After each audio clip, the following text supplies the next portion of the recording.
Hello friends. स्वागत है आपका हमारे यूट्यूब चैनल जीएस बाय अभिषेक में। मेरा नाम है अभिषेक डांडरियाल और आज हमने जो नई बुक स्टार्ट की है युक्ति पब्लिकेशन की सामान्य ज्ञान सार संग्रह, जिसमें 25,000 से ज़्यादा प्रश्नों का संकलन है वन लाइनर की फॉर्म में। उसका एक नया चैप्टर आपके लिए लेकर आए हैं और ये होगा मध्यकालीन भारत।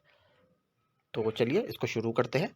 और इसका पहला जो सब टॉपिक है वो क्या है? पूर्व मध्यकाल। पूर्व मध्यकाल किसमें? उत्तर भारत के क्षेत्र में, और दक्षिण भारत के क्षेत्र में हम इससे नेक्स्ट टॉपिक में देखेंगे, नीचे मिलेगा भी आपको। तो चलिए शुरू करते हैं। मोहम्मद बिन कासिम ने किस वर्ग को जजिया कर से पूर्णतः मुक्त रखा? मोहम्मद बिन कासिम ने किस वर्ग को जजिया कर से पूर्णतः मुक्त रखा? और किसको? ब्राह्मणों को।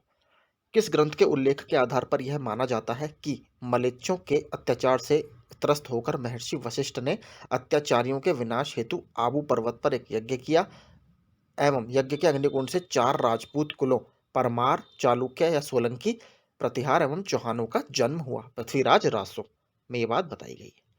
दिल्ली नगर की स्थापना किसने की थी? तोमरों ने। और तोमर वंश का कौन राजा था? अनंगपाल। ये आप याद रखिएगा, तोमर वंश का एक राजा था अनंगपाल, उसने दिल्ली या ढिल्लिका की स्थापना की थी। उस शासक का नाम क्या है जिसने विजय स्तंभ या कीर्ति स्तंभ का निर्माण कराया था? राणा कुंभ। भारत पर पहली बार आक्रमण करने वाला कौन था? तो अरब भारत पर पहली बार आक्रमण करने वाले थे जो मोहम्मद इब्न कासिम है या मोहम्मद बिन कासिम। ये भारत पर सबसे पहले अरब ने आक्रमण किया था, जो हमारा उत्तर पूर्वी भाग है वहां पर। उस समय भारत में राजा दहीर या हिंदू शाही किंगडम में राजा दहीर का वहां पर शासन था और राजा दहीर इसमें हार गए थे। पृथ्वीराज रासो किसने लिखा है? चंद्रबरदाई ने लिखा है। और देखिए, पृथ्वीराज रासो के साथ ही एक बुक और है, पृथ्वीराज विजय। तो वो जैनक ने लिखी है, याद रखिए, जैनक। ठीक है, याद रखिएगा, पृथ्वीराज विजय लिखी है जैनक ने। आगे, विजय स्तंभ कहां पर स्थित है? चित्तौड़गढ़ में। लिंगराज मंदिर की नींव डाली थी ययाति केसरी ने। सोमनाथ के इस मंदिर पर 1025 ईस्वी में महमूद गजनवी के आक्रमण के समय गुजरात का शासक कौन था? भीमदेव फर्स्ट। ये चालुक्य वंश या जो सोलंकी वंश है उस वंश का राजा था और इनकी राजधानी क्या थी? एनहिलवाड़ा। ये भी पूछ लेता है, एनहिलवाड़ा। और जो दिलवाड़ा आपने सुना होगा राजस्थान में, माउंट आबू में दिलवाड़ा का जैन मंदिर है, वो भी भीमदेव के एक मंत्री थे, उन्होंने ही उसका निर्माण करवाया था। तो चालुक्य वंश या सोलंकी वंश के राजपूतों ने उसका निर्माण करवाया है और वो जैन धर्म को समर्पित है। मिताक्षरा किसने हिंदू विधि पर एक पुस्तक मिताक्षरा किसने लिखी है? विज्ञानेश्वर जी ने बुक लिखी है। किस नाटक के कुछ अंश अढ़ाई दिन का झोपड़ा मस्जिद की दीवारों पर अंकित है? हरिकेली। किस नाटक के कुछ अंश अढ़ाई दिन का झोपड़ा मस्जिद की दीवारों पर स्थित है? हरिकेली। अढ़ाई दिन का झोपड़ा कहाँ पर है? ये राजस्थान में है। किसने बनवाई है ये बनवाई है कुतुबुद्दीन ऐबक ने। कुतुबुद्दीन ऐबक ने 2 मस्जिद बनवाई थी, एक तो अढ़ाई दिन का झोपड़ा और दूसरी नई दिल्ली में, या दिल्ली में सॉरी, कुव्वतुल इस्लाम मस्जिद। आगे देखते हैं। रानी पद्मिनी का नाम अलाउद्दीन खिलजी की चित्तौड़ विजय से जोड़ा जाता है। उनके पति का क्या नाम था? राणा रतन सिंह। और चित्तौड़ में जब ये जाते हैं अलाउद्दीन खिलजी के साथ, अमीर खुसरो जाता है वहां पर उनके साथ साथ, तो अमीर खुसरो के वृतांत में भी हमें इसका जिक्र देखने के लिए मिलता है, जहां पर उन लोगों ने जौहर परफॉर्म किया था, राजपूत जो महिलाएं थी उन्होंने। विक्रमशिला केंद्र के संस्थापक का क्या नाम है? पाल वंश के राजा धर्मपाल। पाल वंश का संस्थापक कौन था? गोपाल। और देखिए, गोपाल फर्स्ट ने ही एक बहुत फेमस यूनिवर्सिटी है वहाँ की, और पाल वंश के शासकों की ही उदांतापुरी, आपने सुना होगा उदांतापुर या उदांतापुरी, उसकी स्थापना भी गोपाल वन ने की थी। और विक्रमशिला की स्थापना धर्मपाल ने। और जो बौद्ध धर्म का वज्रयान सेक्ट है, वज्रयान पंथ है, उसकी पढ़ाई यहाँ पर या उसके बारे में यहाँ पर ज़्यादा फोकस किया जाता था। और माना जाता है जो तिब्बत में वज्रयान पंथ है वो यहीं के जो कुछ शिष्य रहे या कुछ स्टूडेंट रहे, उन्होंने उसको तिब्बत और म्यांमार में फैलाने में अहम भूमिका निभाई, वज्रयान सेक्ट को। पाल वंश की राजधानी क्या थी? मुद्दगिरी या मुंगेर। राष्ट्रकूट वंश का संस्थापक कौन था? दांतीदुर्ग या दांतीवर्मन द्वितीय। किस मंदिर परिसर में एक भारी भरकम नंदी की मूर्ति है जिसे भारत की विशालतम नंदी मूर्ति माना जाता है? तो जो कंडरिया महादेव मंदिर है इसमें। और देखिए, बृहदीश्वर मंदिर में भी हमें एक मूर्ति नंदी की काफी बड़ी देखने के लिए मिलती है, बृहदीश्वर मंदिर, जिसको हम राजराजेश्वर टेम्पल भी बोलते हैं। किसे किसे एक नया संवत चलाने का यश प्राप्त है? सैन वंश के राजा लक्ष्मण सेन को एक नया संवत चलाने का यश प्राप्त है। गीत गोविंद के रचनाकार जयदेव किसकी सभा को अलंकृत करते थे? लक्ष्मण सेन की सभा को अलंकृत करते थे। किसने सोमपुर महाविहार का निर्माण करवाया था? धर्मपाल ने सोमपुर महाविहार का निर्माण करवाया था। भुवनेश्वर तथा पुरी के मंदिर किस शैली में निर्मित हैं? ये नागर शैली में निर्मित है। और अगर स्पेसिफिकली बात करें, नागर शैली का ही एक सब स्टाइल होता है, एक उप स्टाइल होता है, जिसको हम बोलते हैं कलिंगा स्टाइल और द्यूला स्टाइल, DEULA, द्यूला स्टाइल। तो ये नागर शैली का ही स्टाइल होता है, उस शैली में निर्मित है। भारत में प्रथम आक्रमणकारी कौन था? मोहम्मद बिन कासिम, मैंने आपको बता दिया, अरब देश से आए थे। जगन्नाथ मंदिर किस राज्य में है? उड़ीसा में। इसको व्हाइट पैगोडा भी बोला जाता है, याद रखिएगा, व्हाइट पैगोडा इसको बोला जाता है। और ब्लैक पैगोडा किसको बोला जाता है? कोणार्क मंदिर, कोणार्क का सूर्य मंदिर को, वो भी उड़ीसा में ही है। अजयपाल संस्थापक थे किसके? अजमेर के। और अनंगपाल कहाँ के थे? दिल्ली के। वह प्रथम भारतीय शासक कौन है जिससे तुर्क आक्रांता मोहम्मद गौरी का सामना हुआ और जिसे मोहम्मद गौरी को परास्त भी किया? भीम द्वितीय। कौन से वंश के राजा थे? मैं आपको बता चुका हूं, ये चालुक्य या सोलंकी वंश था, गुजरात में उसके ये राजा थे। किस शासक ने कलिंजर के अजय दुर्ग का निर्माण करवाया था? धंगदेव ने, किंग ढंग ने इसका निर्माण करवाया था, कलिंजर के अजय दुर्ग का। कलिंजर मॉडर्न डे में कहाँ पर स्थित है? आप प्लीज मुझे कमेंट करके बताइएगा। उत्तर प्रदेश के कौन सी जगह पर कलिंजर का किला इस समय पड़ता है? वह कौन सा संवत है जो कालचूरियों द्वारा प्रयुक्त किए जाने के कारण कलचूरी संवत भी कहलाता है? त्रैकूटक संवत। ठीक है, त्रैकूटक संवत। चंदावर का युद्ध 1194 में किसके मध्य हुआ? जयचंद व मोहम्मद गौरी। जयचंद व मोहम्मद गौरी। देखिए, चंदावर और चंद तो याद रखिएगा, ट्रिक इसकी यही है। चंदावर में किसने कौन लड़ा? चंद लड़ा। नैषेध चरित व खंडन खड्ड खाद के रचयिता श्री हर्ष किस शासक के राजकवि थे? बहुत इंपॉर्टेंट है, देखिए क्वेश्चन। नैषेध चरित व खंडन खंड खाद्य के रचयिता श्री हर्ष किस शासक के राजकवि थे? जयचंद के राजकवि थे। आगे देखते हैं। लिंगराज मंदिर किस शहर में अवस्थित है? भुवनेश्वर में। किस पाल शासक को गुजराती कवि सोढल ने उत्तरापथ स्वामिन कहा? धर्मपाल को। 9वीं सदी में भारत आए एक अरब यात्री सुलेमान ने किस साम्राज्य को रूमा कहकर संबोधित किया था? पाल वंश का जो शासक थे, या पाल वंश को उन्होंने रूमा कहकर संबोधित किया था। सेन वंश का संस्थापक कौन था? सामंत सेन संस्थापक था। सबसे फेमस रूलर इनका कौन हुआ है? लक्ष्मण सेन इनका काफी फेमस रूलर था।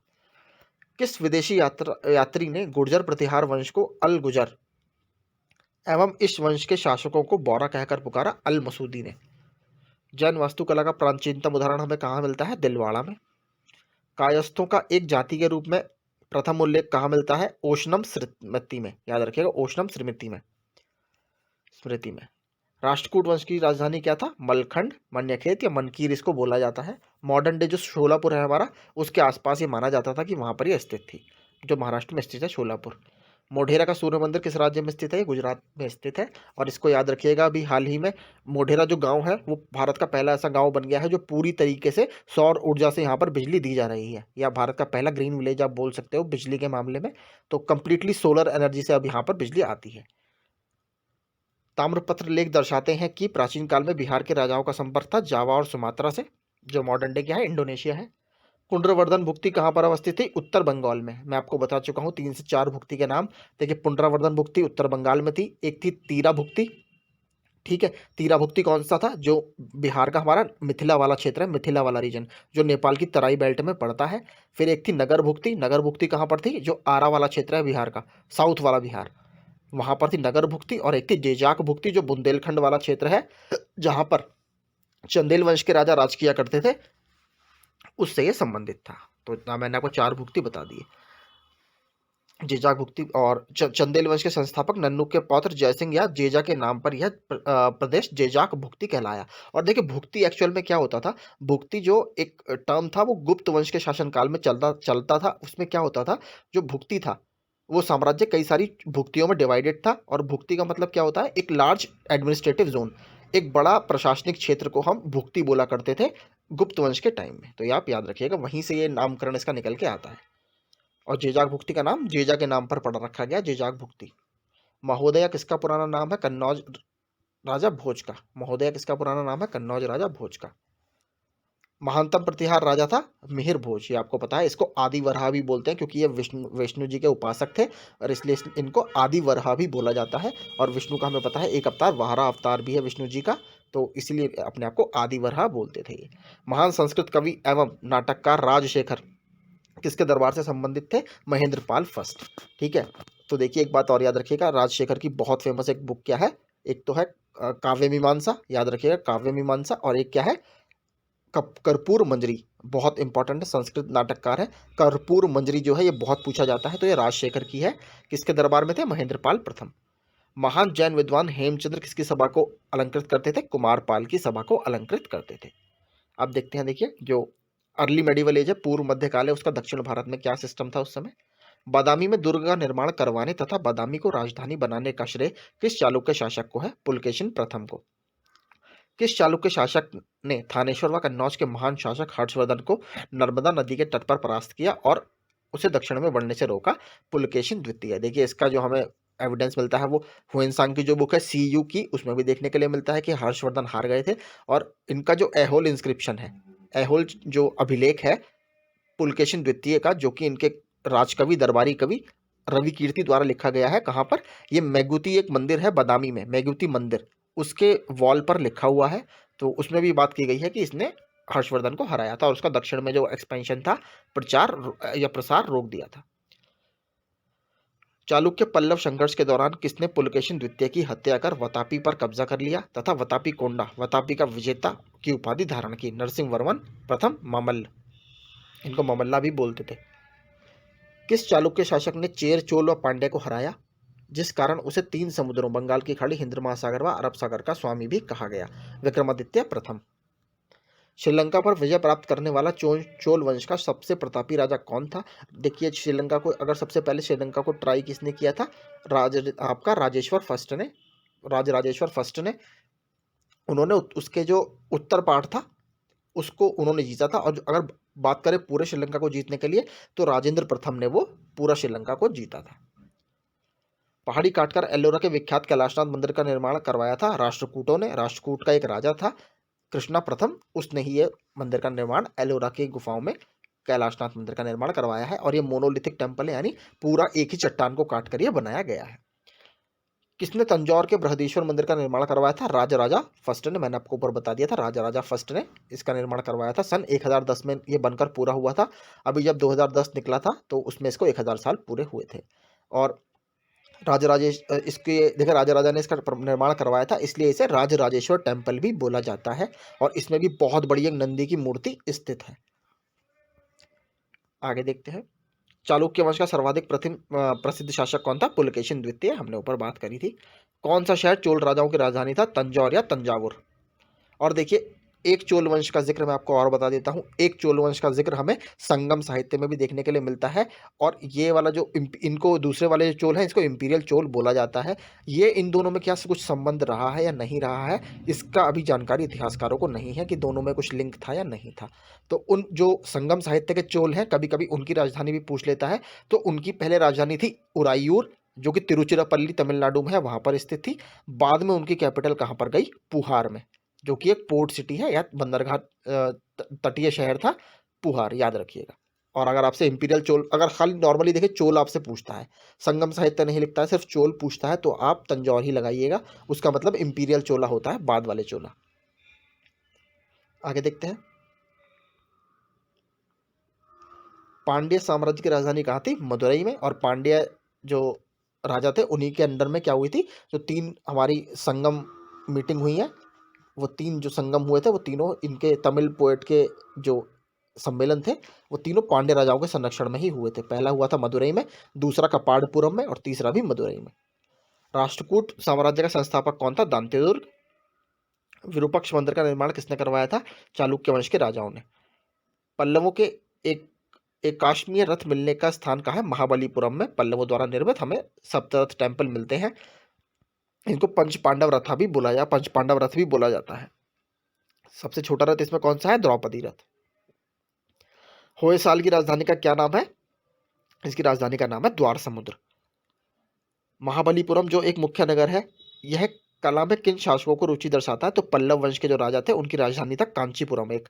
तो महाबलीपुरम जो जो पल्लव वंश है उनकी स्थापत्य कला को दर्शाता है। यादव सम्राट की राजधानी कहाँ थी, देवगिरी। और ये माना जाता है जो एलोरा एलिफेंटा की गुफाएं हैं, थोड़ा थोड़ा उसमें भी इन्होंने कंट्रीब्यूट किया है यादवों ने। चोल राजाओं ने किस धर्म को संरक्षण प्रदान किया? शैव धर्म को। आप मंदिर देख लीजिए, जैसे जो गंगईकोंड चोलापुरम था, वहां पर राजेंद्र प्रथम ने एक शिव मंदिर का निर्माण कराया था। जो बृहदीश्वर मंदिर है वो भी शिव जी को समर्पित है, और नटराज की मूर्तियां इनके टाइम में काफी बनी है, तो कहीं ना कहीं ये शिव जी के काफी बड़े उपासक थे।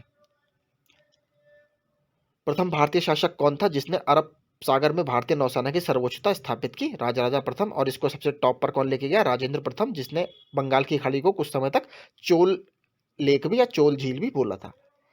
किस शासक के पास एक शक्तिशाली नौसेना थी? जो चोलों की जो नौसेना है वो बहुत ज्यादा शक्तिशाली थी।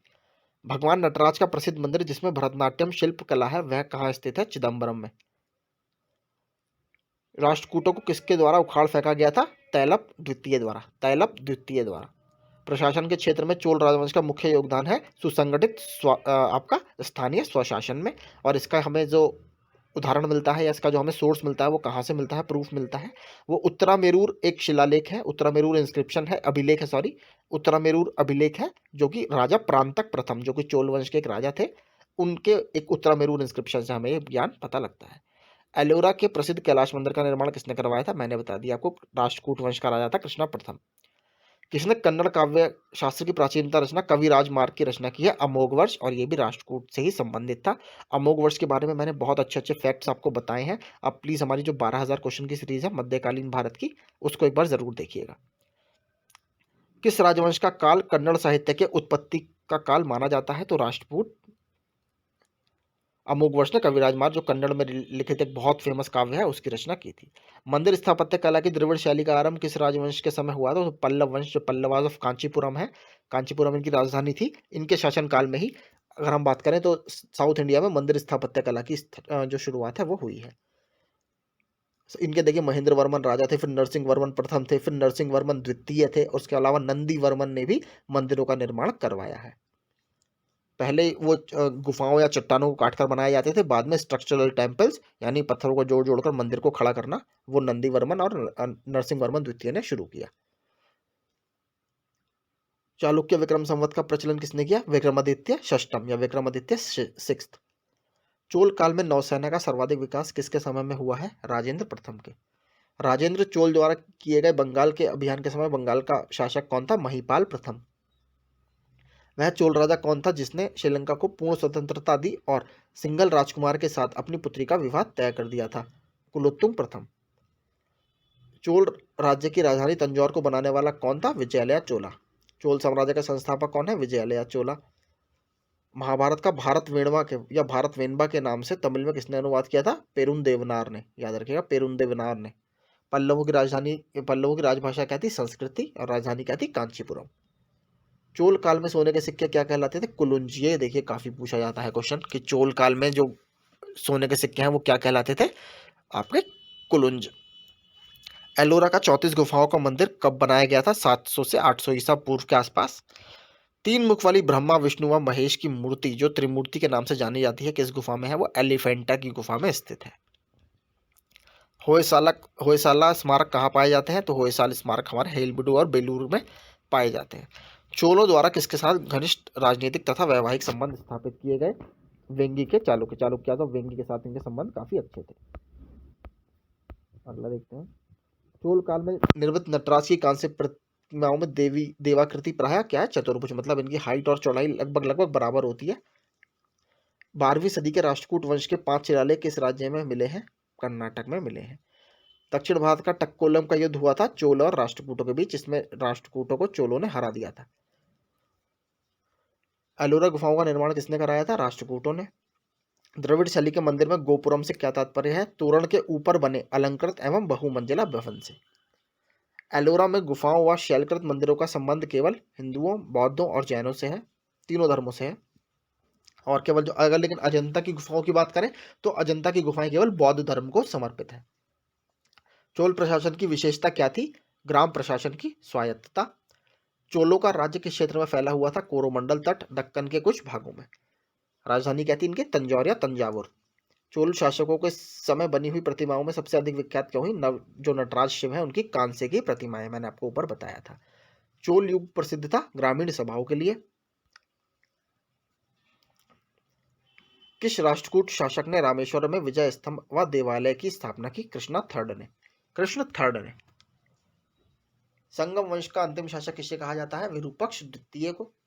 तुलुप वंश का संस्थापक कौन था? वीर नरसिंह। वीर नरसिंह। तुलुप शासक कृष्णदेव राय को किस कृति में सबसे शक्तिशाली राजा बताया गया है? बाबरनामा में। किस बादशाह को दक्कन का नीरो कहते हैं? हुमायूं शाह को। हुमायूं शाह को दक्कन का नीरो कहते हैं।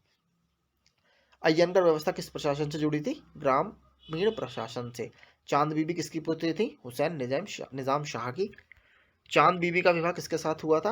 अली आदिल शाह के साथ। गोलकोंडा राज्य की स्थापना किसने की थी? कुली कुतुब शाह ने। मालवा स्थित बाज बहादुर तथा रानी रूपमती का महल किसने बनवाया था? नसीरुद्दीन शाह ने। सोनार की पेटी का युद्ध किनके बीच हुए युद्ध को कहा जाता है? ये फिरोज शाह और देवराय के बीच के हुए युद्ध को सोनार की बेटी का युद्ध कहा जाता है। सल्तनत काल, अब देखते हैं अगला टॉपिक, 1206 से 1526 ईस्वी तक। महमूद गजनवी के भारत पर आक्रमण का एक उद्देश्य क्या था? मध्य एशिया में एक बड़े साम्राज्य की स्थापना के लिए धन प्राप्ति करना। मेन जो उनका फोकस था वो क्या था? वेल्थ, यानी धन।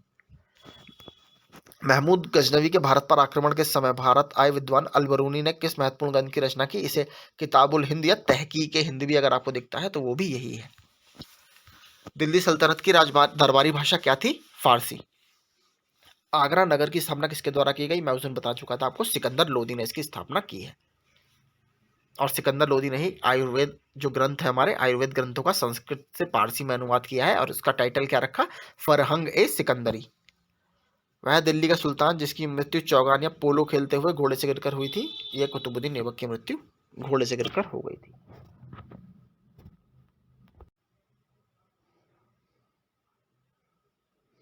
अगला देखते हैं, कुव्वत उल इस्लाम मस्जिद का निर्माण किसके द्वारा कराया गया था? कुतुबुद्दीन ऐबक के द्वारा दिल्ली में। मैं आपको बता चुका हूँ, दो मस्जिद का निर्माण इन्होंने करवाया था। एक तो कुव्वत उल इस्लाम मॉस्क और दूसरी थी अलाउद्दीन का झोपड़ा।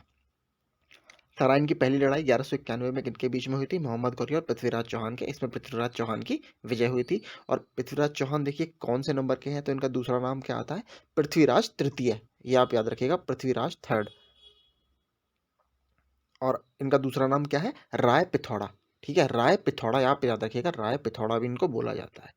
किस खिलजी शासक ने दिल्ली के राज सिंहासन पर बैठने के लिए अपने ससुर की हत्या कर दी थी? तो देखिए अलाउद्दीन खिलजी ने अपने जो ससुर थे जलालुद्दीन खिलजी की, उनकी हत्या कर दी थी। रजिया सुल्तान किन की बेटी थी? ये इल्तुतमिश की बेटी थी और दिल्ली सल्तनत की पहली और आखिरी महिला शासक थी। मोहम्मद गौरी विजित प्रदेशों की देखभाल के लिए किस विश्वसनीय जनरल को भारत छोड़कर गया था? कुतुबुद्दीन ऐबक को। महमूद गजनवी का भारत में अंतिम आक्रमण किसके विरुद्ध हुआ था? जाटों के विरुद्ध। महमूद गजनी किस वंश का था? यामिनी वंश का। महमूद गजनवी ने भारत में प्रथम आक्रमण किस राज्य के विरुद्ध किया था? हिंदू शाही या ब्राह्मण शाही किंगडम या ब्राह्मण शाही साम्राज्य के विरुद्ध। महमूद गजनवी के आक्रमण के परिणाम स्वरूप कौन सा शहर फारसी संस्कृति का केंद्र बन गया? लाहौर। किसने ढोल की तेज आवाज के साथ एक महिला का अपने पति की चिता के साथ स्वतः को जला देने वाले दृश्यों का भयानक वर्णन किया है? इब्न बतूता ने। भारत में मुस्लिम राज का संस्थापक माना जाता है मोहम्मद गौरी को।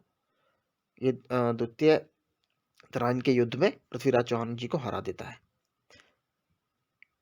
किसने इक्तदारी प्रथा चलाई थी? इल्तुतमिश ने इसको स्टार्ट किया था। लाख बख्श के नाम से जाने जाने वाला भारतीय शासक कौन है? कुतुबुद्दीन ऐबक। गेवर ऑफ लैक्स इंग्लिश में बोलते हैं इसे। 13वीं सदी में सेना का सर्वोच्च अधिकारी कौन होता था? खान।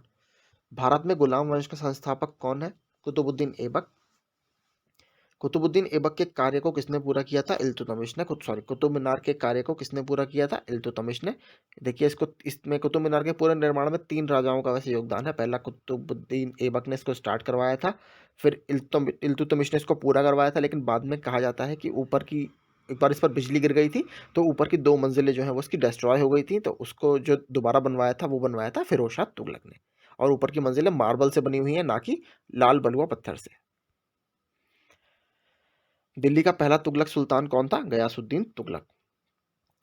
पंजाब के हिंदू शाही राजवंश को किसने स्थापित किया? कल्लर ने। ये इंपॉर्टेंट है, देखिए पंजाब के हिंदू शाही राजवंश को किसने स्थापित किया? कल्लर ने।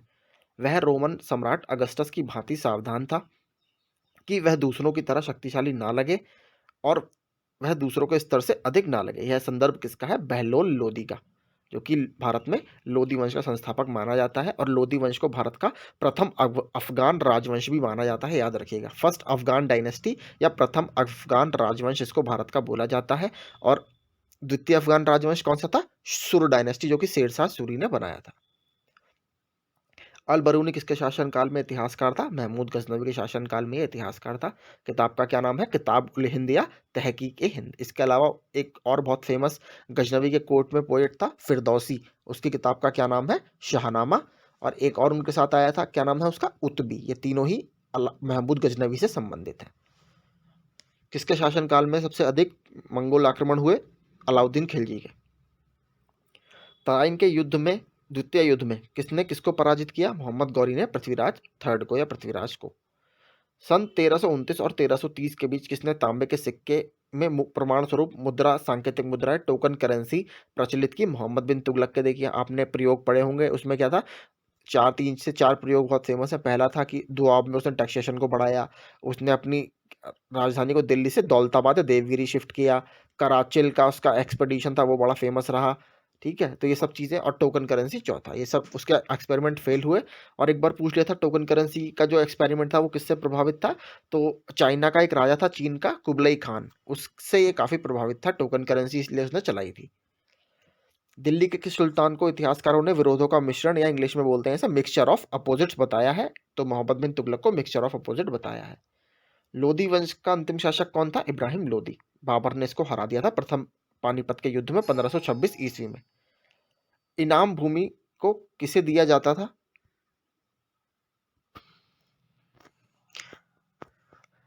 विद्वान और धार्मिक व्यक्ति को।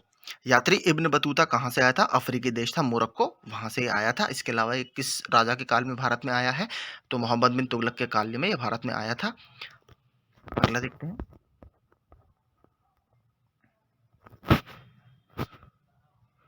और इब्न बतूता की बुक का नाम क्या है? रहला। ये भी आप याद रखिएगा, पूछ लेता है रहला।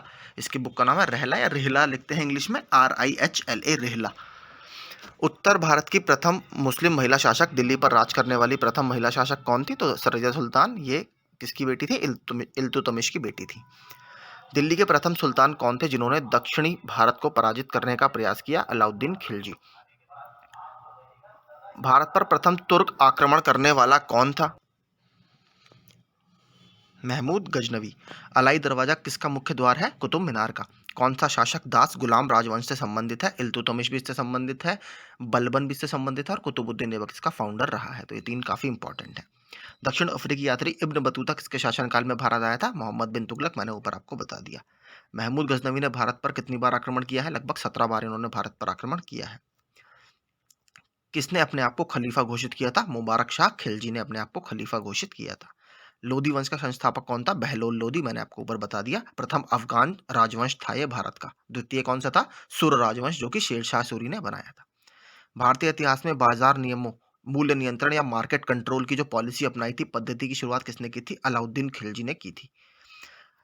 राज्य में संबंधों में उलेमा के दखल का विरोध किस सुल्तान ने किया था? अलाउद्दीन खिलजी ने। और देखिए फिरोज शाह तुगलक जो था उसके टाइम में ज़्यादातर सारा मैटर जो थे बिल्कुल ठीक इसका उल्टा था। उसमें सारे मैटर उलेमा के निर्णय से ही वो लिया करता था, तो उलेमाओं का काफ़ी उसके कार्य में हस्तक्षेप था। 11वीं सदी के भारत का दर्पण किसे कहा जाता है? किताब उल हिंद को किसने लिखी है? अल बरूनी ने। इसको तहकीक ए हिंद भी बोला जाता है। वह हिंद का युद्ध 1008-9 किसके बीच लड़ा गया था? महमूद गजनवी और आनंद पाल के बीच में। दिल्ली सल्तनत का वह प्रथम सुल्तान कौन था जिसने स्थायी सेना रखी? अलाउद्दीन खिलजी ने फर्स्ट में इस लार्जेस्ट स्टैंडिंग आर्मी इसने उस समय रखी थी। और देखिए इसने बहुत सारे रिफॉर्म्स मीजर्स भी लिए थे, जैसे दाग सिस्टम की व्यवस्था इसने की थी। इसके अलावा हुलिया एक सिस्टम ये लेकर आया था, और इसने एक तरह से मेरिट के आधार पर पूरा आर्मी को ये मेंटेन करता था, क्योंकि इसके टाइम में ही सबसे ज़्यादा मंगोल आक्रमण हो रहे थे उत्तर पश्चिम की बॉर्डर पर, जहाँ पर दीपालपुर, तबार हिंद वाले जो इसके किले थे वहाँ पर सबसे ज़्यादा अटैक मंगोलों द्वारा किए जा रहे थे। दिल्ली के सुल्तानों में किसने तैमूरी शासक मिर्जा शाहरुख के अधिराज्य में आना स्वीकार किया? खिज्र खां सैयद ने। कौन गुलरुखी नाम से उपनाम से कविताएं लिखा करता था? सिकंदर लोदी। इन्होंने ही आगरा शहर की स्थापना की, और इन्होंने ही फारसी भाषा में कुछ आयुर्वेदिक टेक्स्ट्स का, आयुर्वेदिक साहित्यों का आपका अनुवाद करवाया था, फरहंग ए सिकंदरी नामक शीर्षक से। और इन्होंने गज ए सिकंदरी नामक एक मेजरमेंट का जो मापन का एक यूनिट था उसका भी इस्तेमाल शुरू किया था, गज ए सिकंदरी। भारत का वह पहला शासक कौन था जिसने मोहम्मद गौरी को पराजित किया था? हम ऊपर बात कर चुके हैं, सोलंकी शासक भीम द्वितीय। इन्हें गुजरात के चालुक्य भी बोला जाता है और इनकी राजधानी कहाँ थी? एनहिलवाड़ा। मोहम्मद गौरी किस वंश का था? शंसबनी वंश का था मोहम्मद गौरी। और ऊपर किसका पूछा था? महमूद गजनवी का। आप एक बार जरूर देखिएगा उसको भी। अलाउद्दीन खिलजी के आक्रमण के समय देवगिरी का शासक कौन था? राजा रामचंद्र देव। जब उसने राजस्व प्राप्त किया तो वह शरीयत के नियमों और आदेशों से पूर्णतया स्वतंत्र था। बर्नी या जियाउद्दीन बर्नी पूरा नाम है ने यह कथन किस सुल्तान के लिए कहा? अलाउद्दीन खिलजी के लिए ये यूज किया इन्होंने। सल्तनत काल में भू राजस्व का सर्वोत्तम ग्रामीण अधिकारी कौन था? चौधरी। देखिए ग्रामीण राजस्व के कई सारे अधिकारी होते थे, जैसे चौधरी, वली, खुत, मुकद्दम, ये सभी गांव के अधिकारी हुआ करते थे, ग्रामीण अधिकारी। तैमूर के आक्रमण के बाद भारत में किस वंश का स्थापना हुई? ये सैयद वंश की। जो खिज्र खां था उसने सैयद वंश की भारत में स्थापना की। किस सुल्तान के दरबार में सबसे अधिक गुलाम थे? फिरोज शाह तुगलक के दरबार में माना जाता है लगभग 80,000 गुलाम थे। इसने एक अलग से गुलामों के वंश के गुलामों के विभाग की स्थापना की, जिसे दीवाने बंदगान बोला जाता है, याद रखिएगा, दीवाने बंदगान। किस सुल्तान ने बेरोजगारों को रोजगार दिया? फिरोज शाह तुगलक ने। किस सुल्तान ने फलों की गुणवत्ता सुधारने के लिए उपाय किए? फिरोज शाह तुगलक ने। नालंदा विश्वविद्यालय के विनाश का क्या कारण है? तो इख्तियारुद्दीन मोहम्मद बिन बख्तियार खिलजी इनका नाम था। इन्होंने पूरा जो नालंदा यूनिवर्सिटी है उसको तहस नहस कर दिया। इसके अलावा जो विक्रमशिला महाविहार था भागलपुर जिले में बिहार के, उसको भी इन्होंने पूरा तहस नहस कर दिया था। तबाकत नासिरी का लेखक कौन है? मिन्हाजुस सिराज।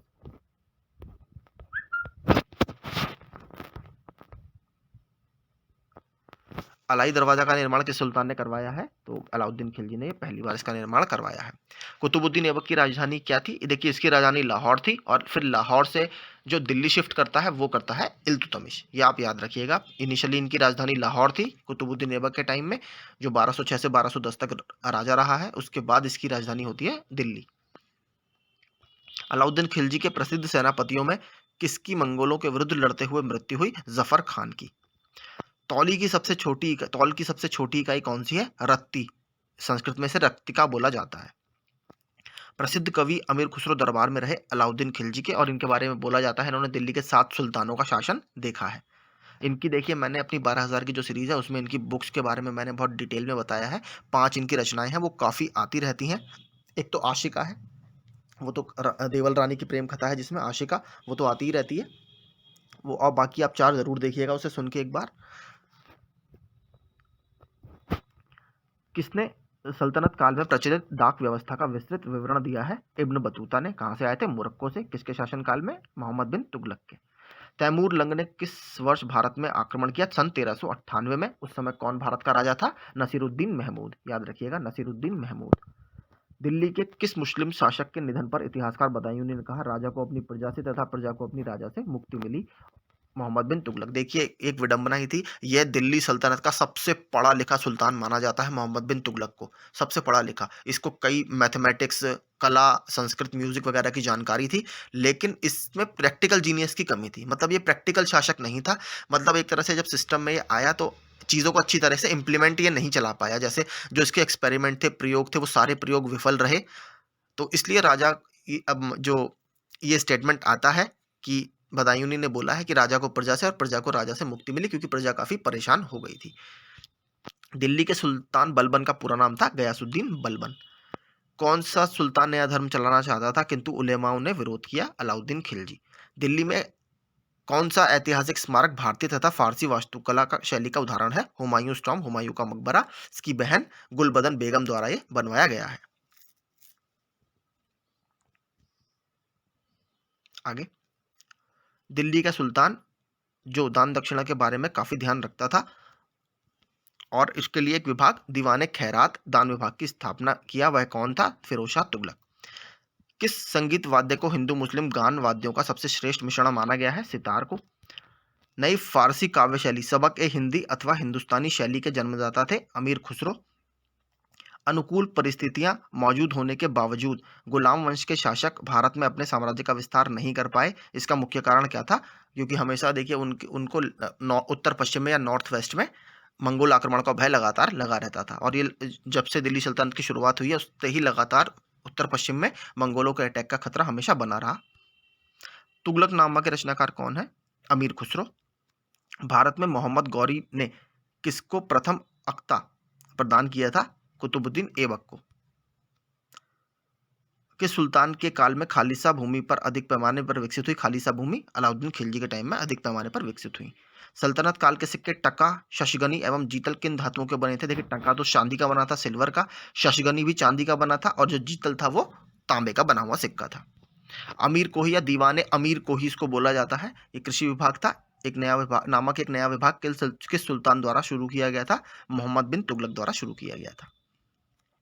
अमीर खुसरो ने किसके विकास में अग्रगामी भूमिका निभाई? खड़ी बोली के विकास में अग्रगामी भूमिका निभाई, जो कि पश्चिमी उत्तर प्रदेश में बड़े स्तर पर बोली जाती है। तैमूर लंग ने किसके शासनकाल में भारत पर आक्रमण किया था? नसीरुद्दीन महमूद तुगलक, मैंने ऊपर आपको बता दिया।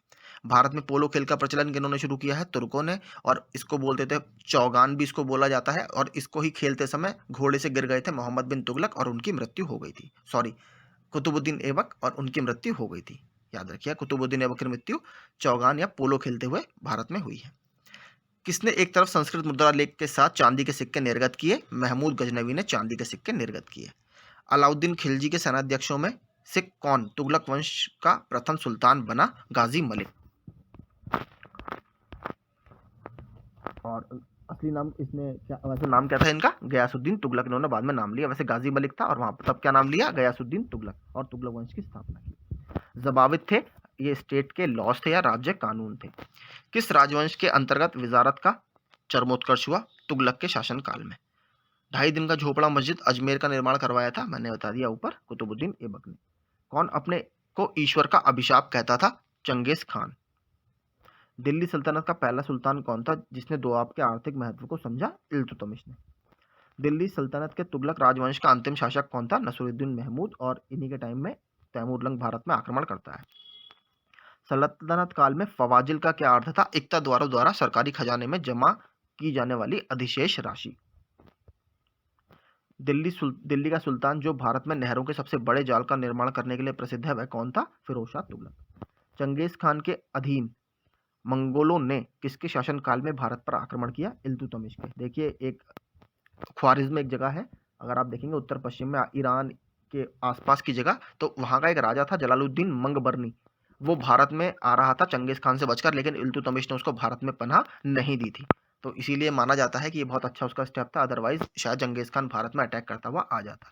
तो जलालुद्दीन मंगबरनी ख्वारिज्म प्रिंस था, ये ख्वारिज्म का एक राजकुमार था। उसके टाइम में चंगेज खान उस समय भारत में इल्तुतमिश राज किया करता था।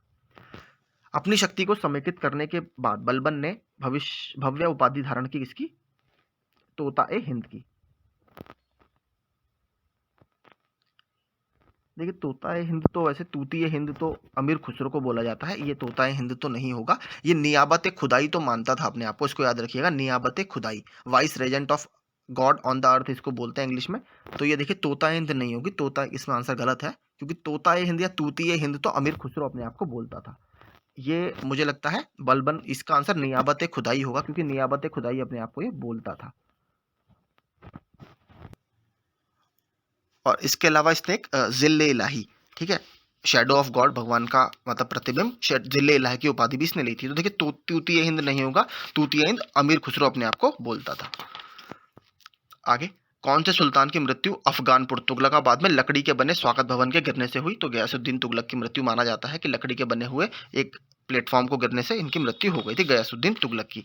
और गयासुद्दीन तुगलक की एक काफी इंपॉर्टेंट क्वेश्चन और आता है कि इनके किस सूफी संत के साथ संबंध अच्छे नहीं थे या संबंधों में खटास थी? तो शेख निजामुद्दीन औलिया के साथ गयासुद्दीन के जो संबंध हैं वो ज़्यादा अच्छे नहीं थे, ये भी आप याद रखिएगा। इसके अलावा देखिए, इसके बारे में बोला जाता है ये पहला ऐसा सुल्तान था जिसने जो पोस्टल सिस्टम है या कम्युनिकेशन सिस्टम है, पत्राचार का जो सिस्टम है, उसको इम्प्रूव करने में काफ़ी इसने मतलब कोशिश की। पहला सुल्तान था दिल्ली का ये। इसके अलावा बहुत बड़ा जो किला है तुगलकाबाद, तो तुगलकाबाद की जो स्थापना की है वो गयासुद्दीन तुगलक ने ही की है, जो दिल्ली में स्थित है। नहर निर्माण कराने वाले दिल्ली का प्रथम सुल्तान था गयासुद्दीन तुगलक। एक बात याद रखिए, अगर आपसे पूछे पहला सुल्तान कौन था दिल्ली का जिसने नहरों का निर्माण कराया तो वो था गयासुद्दीन तुगलक। और अगर जाल बिछाए मतलब बहुत ज्यादा नहरों को डेवलप किसने किया आपसे ये पूछे तो उसमें आप आंसर लगाइएगा फिरोज शाह तुगलक, क्योंकि फिरोज शाह तुगलक ने बहुत सारी नहरों का निर्माण इरिगेशन के लिए, सिंचाई व्यवस्था के लिए और पीने के पानी के लिए कराया था। ये भी इंपॉर्टेंट है, याद रखिएगा। लोधी वंश का सर्वाधिक शक्तिशाली सुल्तान कौन था? सिकंदर लोधी। ये भी आप याद रखिएगा, सिकंदर लोधी सबसे अच्छा इनका सुल्तान रहा है। और मैंने आपको बता दिया आगरा शहर की स्थापना की, इसके अलावा फरहंग सिकंदरी नाम से आयुर्वेदिक टेक्स्ट का अनुवाद किया, ये सभी इन्होंने। और सिकंदर शहर एक बार पूछ लिया था आगरा शहर की स्थापना इन्होंने कब की है, तो सन 1504 में इन्होंने आगरा शहर की स्थापना की और अपनी राजधानी को भी इन्होंने दिल्ली से आगरा शिफ्ट किया था। अगर आप मुगलों को देखेंगे, इसलिए मुगल जो लोधी वंश के बाद आते हैं उनका मुख्य नर्व सेंटर क्या बनेगा, मुख्य केंद्र आगरा और फतेहपुर सीकरी वाला क्षेत्र बनेगा। एक और बहुत इंपॉर्टेंट है, जो नागरकोट का ज्वालामुखी मंदिर था उसने इसको तोड़ दिया था और इसको खराब कर दिया था। और इवन इसने क्या कहते हैं हिंदुओं पर जजिया कर भी बहुत ज्यादा लगाया था। और इसका जो लिखने वाला नाम था वो क्या था, वो था गुलरुखी। ये भी आप याद रखिएगा। और एक बुक सिकंदर लोधी ने लिखी है, सिकंदर लोधी ने लिखी है बुक लज़हत ए सिकंदरी, लहज़त ए सिकंदरी, याद रखिएगा। ये भी बुक सिकंदर लोधी ने लिखी है, ये भी प्रश्न आया हुआ है, लहज़त ए सिकंदरी। आगे, किस किसने भूमि मापने का पैमाना गज ए सिकंदरी का प्रचलन किया? मैंने आपको ऊपर बता दिया, सिकंदर लोधी ने। किस मुस्लिम शासक के सिक्कों पर देवी लक्ष्मी की आकृति बनी हुई है? मोहम्मद गौरी के सिक्कों पर। यह भी प्रश्न बहुत पूछा हुआ है, तो मोहम्मद गौरी के सिक्कों पर हमें देवी लक्ष्मी का अंकन देखने के लिए मिलता है, तो यह भी आप याद रखिएगा। इसके अलावा अगर बात करें मोहम्मद गौरी की, तो एक चीज़ इसके लिए और पूछी जाती है कि मोहम्मद गौरी का असली नाम क्या था? प्लीज़ आप इसको भी याद रखिएगा। ये भी पूछा हुआ है, मुइजुद्दीन मोहम्मद बिन सम, याद रखिएगा, मुइजुद्दीन मोहम्मद बिन सम इनका असली नाम था। और इसने बाद में क्या टाइटल लिया, मोहम्मद गौरी। आगे देखते हैं अगला क्वेश्चन। रजिया बेगम को सत्ताच्युत करने में किसका हाथ था? तुर्कों का। किस सुल्तान ने अपनी आत्मकथा फुतुहत फिरोजशाही लिखी थी? फिरोज शाह तुगलक ने अपनी आत्मकथा फुतुहत फिरोजशाही लिखी थी। ये काफ़ी इंपॉर्टेंट क्वेश्चन है। और देखिए इसके में एक चीज़ और बोली जाती है, फिरोज शाह तुगलक के टाइम में इसके कोर्ट में दो और बहुत अच्छे राइटर्स थे, एक थे जियाउद्दीन बरानी या बरनी बोलते हैं, और एक थे शम्स ए सिराज अफीफ। ये आप याद रखिएगा, जियाउद्दीन बरनी और शम्स ए सिराज अफीफ। और जियाउद्दीन बरानी की जो बुक है वो क्या है, फतवाए जहानदारी और तारीख ए फिरोजशाही। ये भी आप याद रखिएगा, फतवाए जहानदारी और तारीख ए फिरोजशाही जियाउद्दीन बरनी की है। और फिरोज शाह तुगलक ने कौन सी बुक लिखी है? फुतुहत फिरोजशाही। थोड़ा ही अंतर है, वो तारीख ए फिरोजशाही है, ये फुतुहत फिरोजशाही है, कंफ्यूज मत होइएगा, याद रखिएगा, वो बरनी की है, ये इसकी। आगे देखते हैं, दिल्ली के किस सुल्तान ने ब्राह्मणों पर भी जजिया लगाया था? देखिए फिरोज शाह तुगलक पहला ऐसा सुल्तान था दिल्ली का जिसने ब्राह्मणों पर भी कर लगाया है।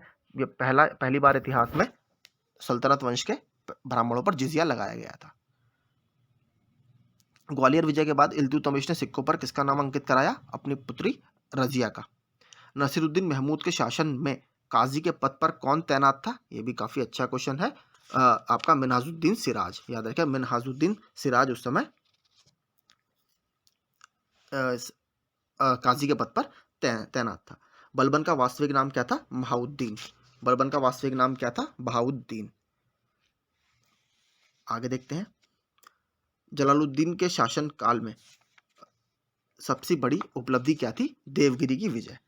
अलाउद्दीन के शासन काल में भूमि कर संबंधी अधिकारी कौन था? मुस्तखराज। और एक इसके लिए अलग से विभाग भी बनाया था, दीवाने मुस्तखराज। ये भी आप याद रखिएगा। वारंगल में स्वतंत्र राज्य किसने स्थापित किया? कन्हैया ने। बरनी के अनुसार दरबारियों के बीच कभी कभी नग्न होकर दौड़ने वाला सुल्तान कौन था? मुबारक खां, याद रखिएगा। हिंदू धर्म से परिवर्तित होकर मुस्लिम शासक कौन था? नसीरुद्दीन खुसरो शाह। तो याद रखिए, नसीरुद्दीन खुसरो शाह।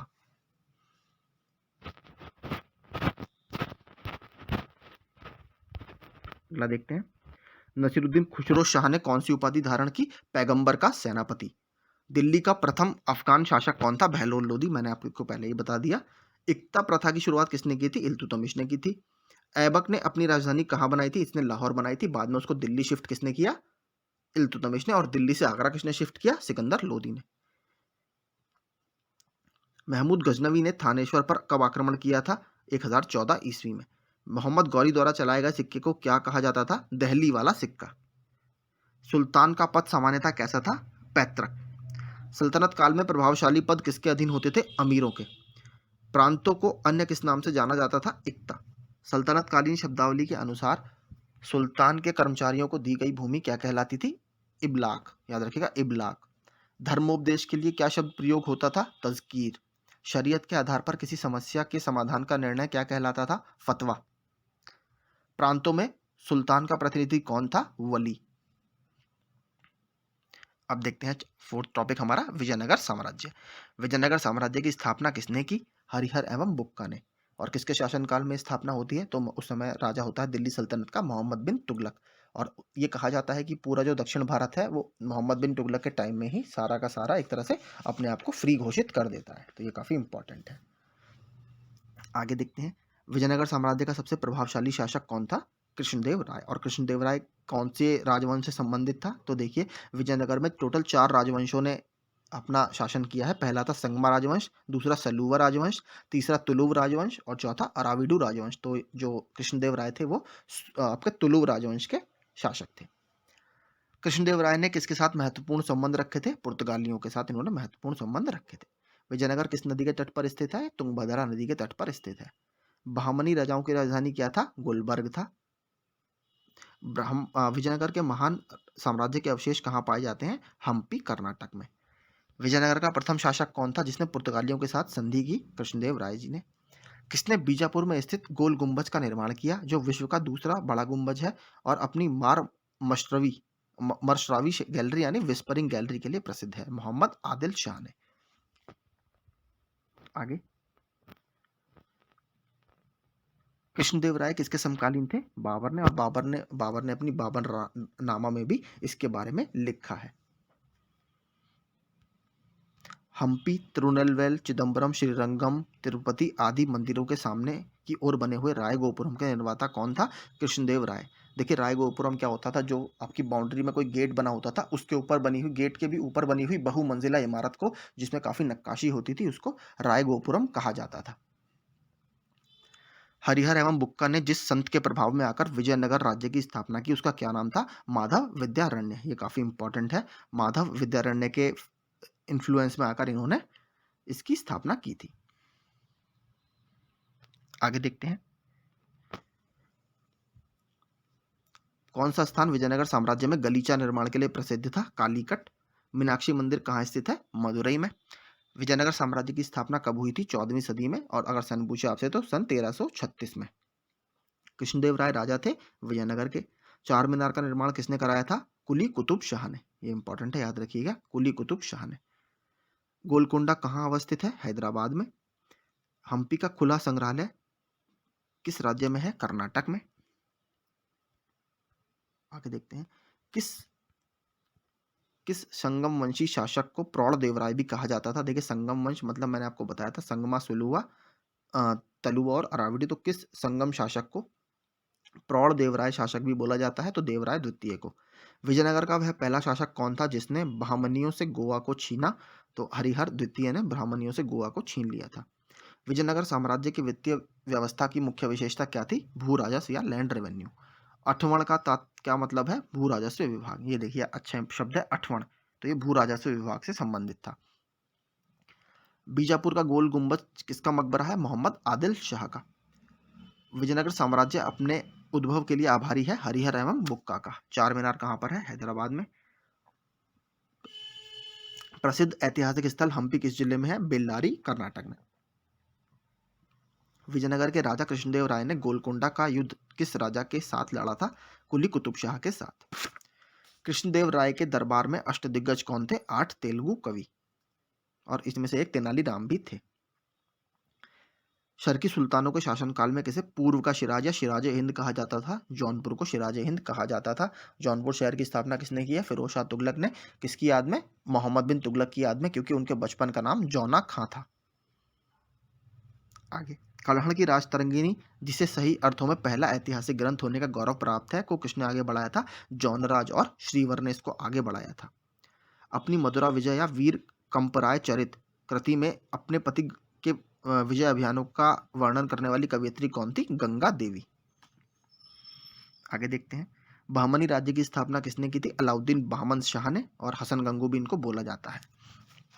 वैदिक ग्रंथों के प्रसिद्ध भाष्यकार सायण किस काल में सक्रिय थे? विजयनगर के कार्य में ये सक्रिय थे सायण। 1565 ईस्वी में कौन सा प्रसिद्ध युद्ध हुआ? बैटल ऑफ टालीकोटा या टालीकोटा का युद्ध। इसको एक नाम से और जाना जाता है, बैटल ऑफ राक्षस टंगड़ी। ये भी आप याद रखिएगा। इसमें जो दक्कन की सल्तनत थी उन्होंने विजयनगर साम्राज्य को हरा दिया था, और सल्तनत में कौन कौन था? बीजापुर, गोलकोंडा और अहमदनगर। इन्होंने 1565 में विजयनगर साम्राज्य को हरा दिया था। और एक बहुत इंपॉर्टेंट चीज और है, देखिए, जब विजयनगर साम्राज्य खत्म हो गया था तो वहां पर एक माना जाता है, सबसे पहले पूछा गया था किस ट्रैवलर ने उसको विजिट किया था, तो सीजर फ्रेडरिक एक ट्रैवलर थे, याद रखिएगा, सीजर फ्रेडरिक, उन्होंने इसको विजिट किया था। इसके अलावा एक बुक लिखी गई है विजयनगर साम्राज्य के बारे में, द फॉरगॉटन एम्पायर। इसको याद रखिएगा, द फॉरगॉटन एम्पायर। और किसने लिखी है ये book? Robert swell. Robert swell. आगे देखते हैं, कश्मीर का शासक जो कश्मीर का अकबर भी जाना जाता है, उसे जैनुल आबदीन नाम है इनका, जैनुल आबदीन। कृष्णदेव राय ने अमुक्त मर्यादा काव्य की रचना किस भाषा में की? तमिल भाषा में। और इसके अलावा इन्होंने एक संस्कृत नाटक भी लिखा है, संस्कृत ड्रामा भी लिखा है, जामवती कल्याणम, याद रखिएगा। कृष्णदेव राय का राजकवि कौन था? पेदन्ना, अल्लासनी पेदन्ना इसका पूरा नाम है, अल्लासनी पेदन्ना। आगे देखते हैं, और एक चीज, हाँ, कृष्णदेव राय के लिए देखिए एक दो क्वेश्चन और आते हैं, याद रखिएगा। कृष्णदेव राय ने क्या टाइटल एक तो लिया है उन्होंने देखिए अपने आप को यवनराज स्थापनाचार्य भी वो बोलते हैं, याद रखिएगा, यवनराज स्थापनाचार्य। इसके अलावा वो अपने आप को अभिनव भोजा भी बोलते हैं, ठीक है, अभिनव भोज। ये इसके अलावा अभिनव भोज के अलावा आंध्र पितामह या आंध्र भोज, तो ये चार नाम है, प्लीज याद रखिएगा। एक तो अगर आपसे पूछे यवनराज स्थापनाचार्य, उसके अलावा अभिनव भोज, उसके अलावा आंध्र पितामह या आंध्र भोज, ये सभी टाइटल कृष्णदेव राय ने एज्यूम किए थे। देखिए अगला ही क्वेश्चन था, विजयनगर के शासक को आंध्र पितामह भी कहा जाता है कृष्णदेव राय को। किसका शासनकाल तेलुगु साहित्य का क्लासिक युग माना जाता है? कृष्णदेव राय का। बहमनी साम्राज्य को किसने चरमोत्कर्ष पर पहुंचाया? महमूद गवान ने। टोडरमल का पूर्वगामी किसे कहा जाता है? महमूद गवान को। जब राजा वोडियार ने मैसूर राज्य की स्थापना की तब विजयनगर साम्राज्य का शासक कौन था? वेंकट द्वितीय। मुस्लिम शासकों में किस एक को उसकी धर्मनिरपेक्षता में आस्था के कारण उसकी मुस्लिम प्रजा जगतगुरु कहकर पुकारती थी? इब्राहिम आदिल शाह को। किस मंदिर की भीतरी दीवारों पर रामायण के दृश्य उत्कीर्णित किए गए हैं? हजार रामास्वामी टेम्पल। और हजार रामा टेम्पल किसने बनाया है? ये बनाया कृष्णदेव राय ने। इसके अलावा इन्होंने विजय महल और हाउस ऑफ विक्ट्री भी बनाया है। एक चीज और बोली जाती है, इनकी माँ थी नागालंबा, कृष्णदेव राय जी की माँ थी नागालंबा, और उसी के नाम पर इन्होंने नागालापुरम नामक एक शहर की, या नागलपुर एक शहर की स्थापना भी की थी। अगला देखते हैं, मदुरई का मीनाक्षी मंदिर का निर्माण किसने कराया था? मदुरई के नायकों ने। और नायक देखिए, विजयनगर साम्राज्य में नायक या नायकार सिस्टम भी इसको बोला जाता है, ये बहुत बड़े बड़े प्रशासनिक अधिकारी हुआ करते थे। महाभारत का बांग्ला में अनुवाद बंगाल के किस सुल्तान ने कराया था? नुसरत शाह ने। अहमदाबाद की स्थापना किसने की? अहमद शाह प्रथम ने। प्रसिद्ध विजय विट्ठल मंदिर जिसके 56 तक्षित स्तंभ संगीतमय स्वर निकालते हैं, कहाँ स्थित है? हम्पी में। प्रसिद्ध विरूपक्ष मंदिर कहाँ पर स्थित है? ये भी हम्पी में स्थित है। विजयनगर में प्रचलित सती प्रथा को क्या कहा जाता था? सहगमन महाप्रयाण। ये देखिए बहुत इंपॉर्टेंट है, विजयनगर में प्रचलित सती प्रथा को क्या कहा जाता था? सहगमन महाप्रयाण। विजयनगर के साथ युद्ध में पहली बार बारूद का प्रयोग किसने किया था? मोहम्मद शाह प्रथम ने। विजयनगर प्रशासन की कौन सी व्यवस्था विशिष्ट थी? नायंकर, मैंने आपको बताया ऊपर, नायंकर सिस्टम, और एक अय्यनगर सिस्टम भी यहाँ पर मौजूद था। हरिहर किसका पुत्र था? संगम का। बुक्का किसका भाई था? हरिहर का। बुक्का ने कौन सी उपाधि धारण की थी? वेदमार्ग प्रतिष्ठापक की। वेदमार्ग प्रतिष्ठापक की उपाधि इन्होंने धारण की थी। पांडुरंग महात्म्य की रचना किसने की है? तेनालीराम कृष्ण ने। तेलुगु भाषा में अमुक्त मलयाद पुस्तक किसने लिखी? कृष्णदेव राय ने। और संस्कृत भाषा में कौन सी लिखी है? जामवती कल्याणम। अब देखते हैं 16वीं सदी के धार्मिक आंदोलन या भक्ति आंदोलन। इससे पहले देखिए 7वीं 8वीं शताब्दी में भी दक्षिण भारत में भक्ति आंदोलन हुए थे, लेकिन ये जो नॉर्थ का भक्ति आंदोलन है ये उससे अलग है। भक्ति आंदोलन के प्रारंभिक प्रतिपादक कौन थे? रामानुजाचार्य। महाराष्ट्र में भक्ति संप्रदाय किसकी शिक्षाओं द्वारा फैला था? संत ज्ञानेश्वर की। कबीर के गुरु कौन थे? रामानंद जी। और रामानंद को ही देखिए माना जाता है कि इन्होंने उत्तर भारत में भक्ति आंदोलन का प्रचार प्रसार किया है रामानंद ने, और ये किसके शिष्य थे? श्री रामानुजाचार्य के ये शिष्य थे। कबीर के गुरु कौन थे? रामानंद। संत कबीर का जन्म कहाँ हुआ था? मगहर, वाराणसी में। सभी भक्ति संतों के मध्य एक समान विशेषता थी कि उन्होंने अपनी वाणी को उस भाषा में लिखा जिससे उनके भक्त समझते थे। भक्ति आंदोलन का प्रारंभ किया गया अलवार नायनार संतों द्वारा। रामानुज अलवार नायनार देखिए कौन होते थे? अलवार संत होते थे जो विष्णु के उपासक होते थे, या वैष्णव संप्रदाय के जो लोग होते थे उन्हें अलवार संत बोलते हैं। और नयनार कौन होते हैं? जो शिवजी के उपासक या शैव संप्रदाय के लोग हैं। रामानुज के अनुयायियों को क्या कहा जाता है? वैष्णव। आदिशंकर जो बाद में शंकराचार्य बने, उनका जन्म हुआ था, देखिए पश्चिम बंगाल नहीं होगा, गलत है ये, इनका जन्म चेन्नई में हुआ है, ना कि पश्चिम बंगाल में, इसको आप याद रखिएगा। चेन्नई में इनका जन्म हुआ है, ना कि पश्चिम बंगाल में। आगे देखते हैं, बीजक के रचयिता कौन है? कबीर। भक्ति रस कवियत्री मीराबाई थी एक राजपूत शासक की पत्नी। चैतन्य महाप्रभु किस संप्रदाय से जुड़े थे? गौड़ीय संप्रदाय से। पुष्टि मार्ग के दर्शन की स्थापना किसने की? वल्लभाचार्य ने। किस संत ने ईश्वर को अपने पास अनुभव करने के लिए नृत्य एवं गीत और कीर्तन को यानी माध्यम बनाया? चैतन्य महाप्रभु ने। अद्वैतवाद के सिद्धांत के प्रतिपादक कौन थे? आदि गुरु शंकराचार्य। गीत गोविंद के रचयिता कौन है? जयदेव। और ये ऊपर पूछा था कौन से राजवंश में थे? सेन राजवंश का राजा था लक्ष्मण सेन, उनके शासनकाल में ये थे। भक्ति आंदोलन के दौरान असम में किसने इस आंदोलन का प्रतिनिधित्व किया? श्रीमद शंकर देव ने। गुरु नानक का धर्म उपदेश है मानव बंधुत्व का यानी ह्यूमन ब्रदरहुड का।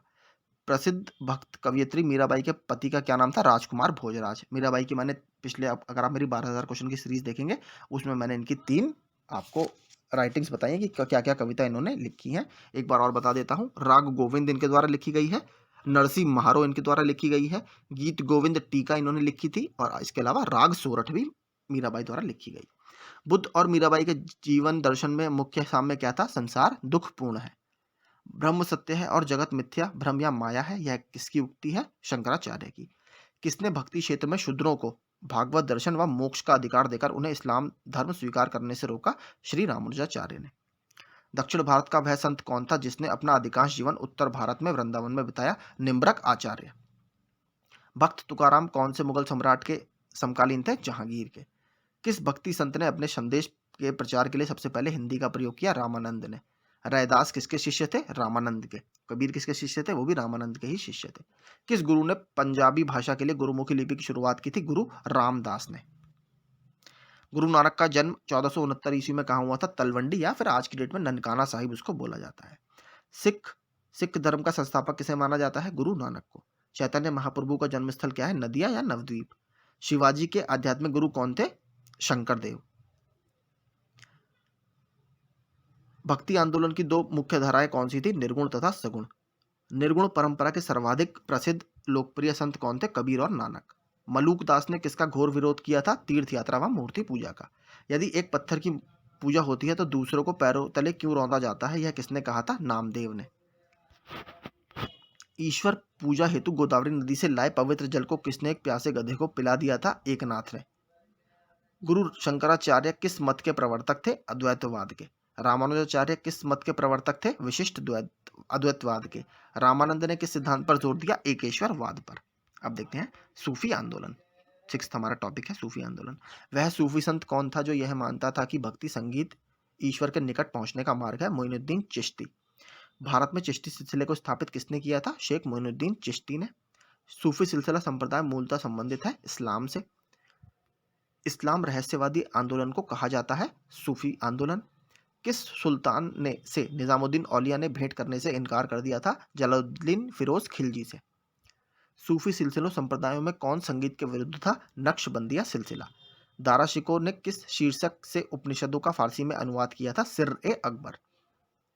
भारत में किस सूफी सिलसिले को सर्वाधिक लोकप्रियता मिली? चिश्ती। दारा शिकोह ने किस सूफी सिलसिले को अपनाया? कादिरी सूफी सिलसिले को। किसे शेख उल हिंद की पदवी प्रदान की गई थी? शेख सलीम चिश्ती को। किस सूफी सिलसिले की गतिविधियों का मुख्य केंद्र बिहार था? फिरदौसी। सूफिया कलाम जो एक प्रकार का भक्ति संगीत है, विशेषता है कश्मीर की। सूफी संत ख्वाजा मोइनुद्दीन चिश्ती किसके शासनकाल में राजस्थान में आए थे? पृथ्वीराज चौहान के। प्रसिद्ध सूफी सलीम चिश्ती रहते थे फतेहपुर सीकरी में। किस सूफी को बख्तियार काकी भाग्यवान रोटियों वाला कहा गया? कुतुबुद्दीन बख्तियार काकी ख्वाजा कुतुबुद्दीन को कहा गया। इन्हीं की याद में कुतुब मीनार कुतुबुद्दीन ऐबक ने बनानी स्टार्ट की थी। काव्याभिव्यक्ति के रूप में उर्दू का प्रयोग करने वाला पहला लेखक था अमीर खुसरो। दक्षिण भारत में चिश्ती सिलसिले की नींव रखने वाला कौन था? शेख बुरहानुद्दीन गरीब। मिराज उल असीकिन उर्दू शायरी की पहली किताब के सूफी रचयिता हैं सैयद मोहम्मद गेसु दराज। इनको बंदा नवाज भी बोला जाता है, याद रखिएगा, इनको बंदा नवाज भी बोला जाता है। आगे देखते हैं। अकबर जिस सूफी संत का बड़ा आदर करता था और उसके आशीर्वाद से शहजादा सलीम का जन्म हुआ था, यानी जहांगीर का, शेख सलीम चिश्ती। चिराग ए दहलवी किसे कहा जाता है? शेख नासिरुद्दीन चिश्ती को। आगे, सूफियों के कामकाज का केंद्र क्या कहलाते थे? खानकाह। सूफी लोग किस प्रकार के जीवन पर जोर देते थे? एकांतवाद और पवित्र जीवन पर। हजरत शेख निजामुद्दीन औलिया को लोग किस नाम से पुकारते थे? महबूब इलाही। ये देखिए बहुत अच्छा है, महबूब इलाही। और चिराग जैली किसे बोलते थे? शेख नसीरुद्दीन को, चिराग दहली। आगे, फना शब्द का प्रयोग किसके हेतु किया जाता था? ईश्वर के प्रेम में अंतर्गमन होना। विभिन्न संप्रदाय और उनके संस्थापक। फिरदौसी, शेख बदरुद्दीन सत्तारी, शाह अब्दुल सत्तारी, कादिरी, शेख अब्दुल कादिर जिलानी, नक्शबंदी होगा, ख्वाजा बाकी बिल्ला, महादवी, सैयद मोहम्मद महादवी, रोशनिया, मियाँ बयाजिद अंसारी, कलंदरी, नजीमुद्दीन कलंदर, मदारी, शाह मदार। किस प्रसिद्ध सूफी संत ने दिल्ली के 7 सुल्तानों का शासन देखा था? निजामुद्दीन औलिया ने। अब आते हैं मुगल काल पर, यह भी काफी इंपॉर्टेंट है।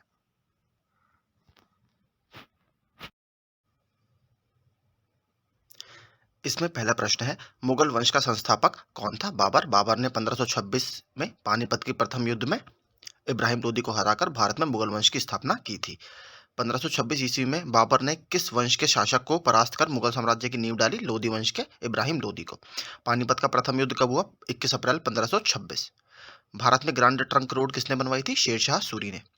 गुजरात विजय की यादगार में अकबर ने किसका निर्माण करवाया था? फतेहपुर सीकरी में बुलंद दरवाजे का। सन 1572 में इसने गुजरात पर विजय प्राप्त की थी। आईने अकबरी एक महान ऐतिहासिक कृति किसके द्वारा लिखी गई? अबुल फजल के। 6 अप्रैल 1556 को पानीपत की दूसरी लड़ाई किसके बीच हुई थी? अकबर और हेमू के बीच। इसका पूरा नाम भी एक बार पूछ लिया था कि हेमू किस नाम से जाना जाता है रियल में? हेमचंद्र विक्रमादित्य। दीन ए इलाही नामक नया धर्म किसके द्वारा शुरू किया गया था? अकबर के। प्रसिद्ध मुस्लिम शासिका चांद बीबी जिसने बरार को अकबर को सौंपा किस राज्य से संबंधित थी? अहमदनगर से। मुगल प्रशासन व्यवस्था में मनसबदारी प्रणाली को किसने प्रारंभ किया? अकबर ने। और ये मंगोलों से प्रेरित थी मनसबदारी व्यवस्था। अपने काल का महान संगीतज्ञ तानसेन किसके दरबार में थे? अकबर के दरबार में थे। और तानसेन से काफी क्वेश्चन आते हैं। देखिए, तानसेन का मकबरा कहाँ स्थित है? ग्वालियर में। असली नाम इनका क्या था? रामतनु पांडे। और बाद में ये मुस्लिम धर्म में बदले तो इनका क्या नाम था? अता अली खां। और इनको मियाँ की उपाधि किसने दी थी? मियाँ तानसेन इनको बोला जाता था, तो अकबर ने इनको मियाँ की उपाधि दी थी। मुगल काल की राजभाषा कौन सी थी? फारसी। सती प्रथा की भर्त्सना करने वाला मुगल सम्राट कौन था? अकबर। किस युद्ध से भारत में मुगल साम्राज्य की नींव पड़ी? पानीपत का प्रथम युद्ध 1526 बाबर और इब्राहिम लोदी के बीच में। मुगल चित्रकारी ने किसके शासनकाल में पराकाष्ठा या चरमोत्कर्ष प्राप्त किया? जहांगीर के शासनकाल में। बहुत अच्छे अच्छे पेंटर्स इनके शासनकाल में रहे हैं, जैसे उस्ताद मंसूर रहे हैं, अका रिजा रहे हैं, इसके अलावा अब्दुल हसन या अब्दुल हसन रहे हैं। और इसने माना जाता है एक अलग चित्रकारी विभाग की स्थापना भी आगरा में जहांगीर के द्वारा की गई थी, और उस चिकित्सा विभाग का जो हेड बनाया गया था वो अकारिजा को बनाया गया था। किसने अकबर की जीवन कथा लिखी थी? अबुल फजल ने। किस मुगल शासक ने भारत में वनस्पतियों और प्राणी जगत, ऋतुओं और फसलों का विशद विवरण अपनी दैनंदिनी डायरी में दिया है? बाबर ने। बाबरनामा जो चुगताई तुर्क भाषा में लिखी गई है, और इसमें जो दक्षिण का विजयनगर साम्राज्य है उसका भी वर्णन किया गया है। शेरशाह की महानता का घोतक क्या है? प्रशासनिक सुधार या एडमिनिस्ट्रेटिव रिफॉर्म्स।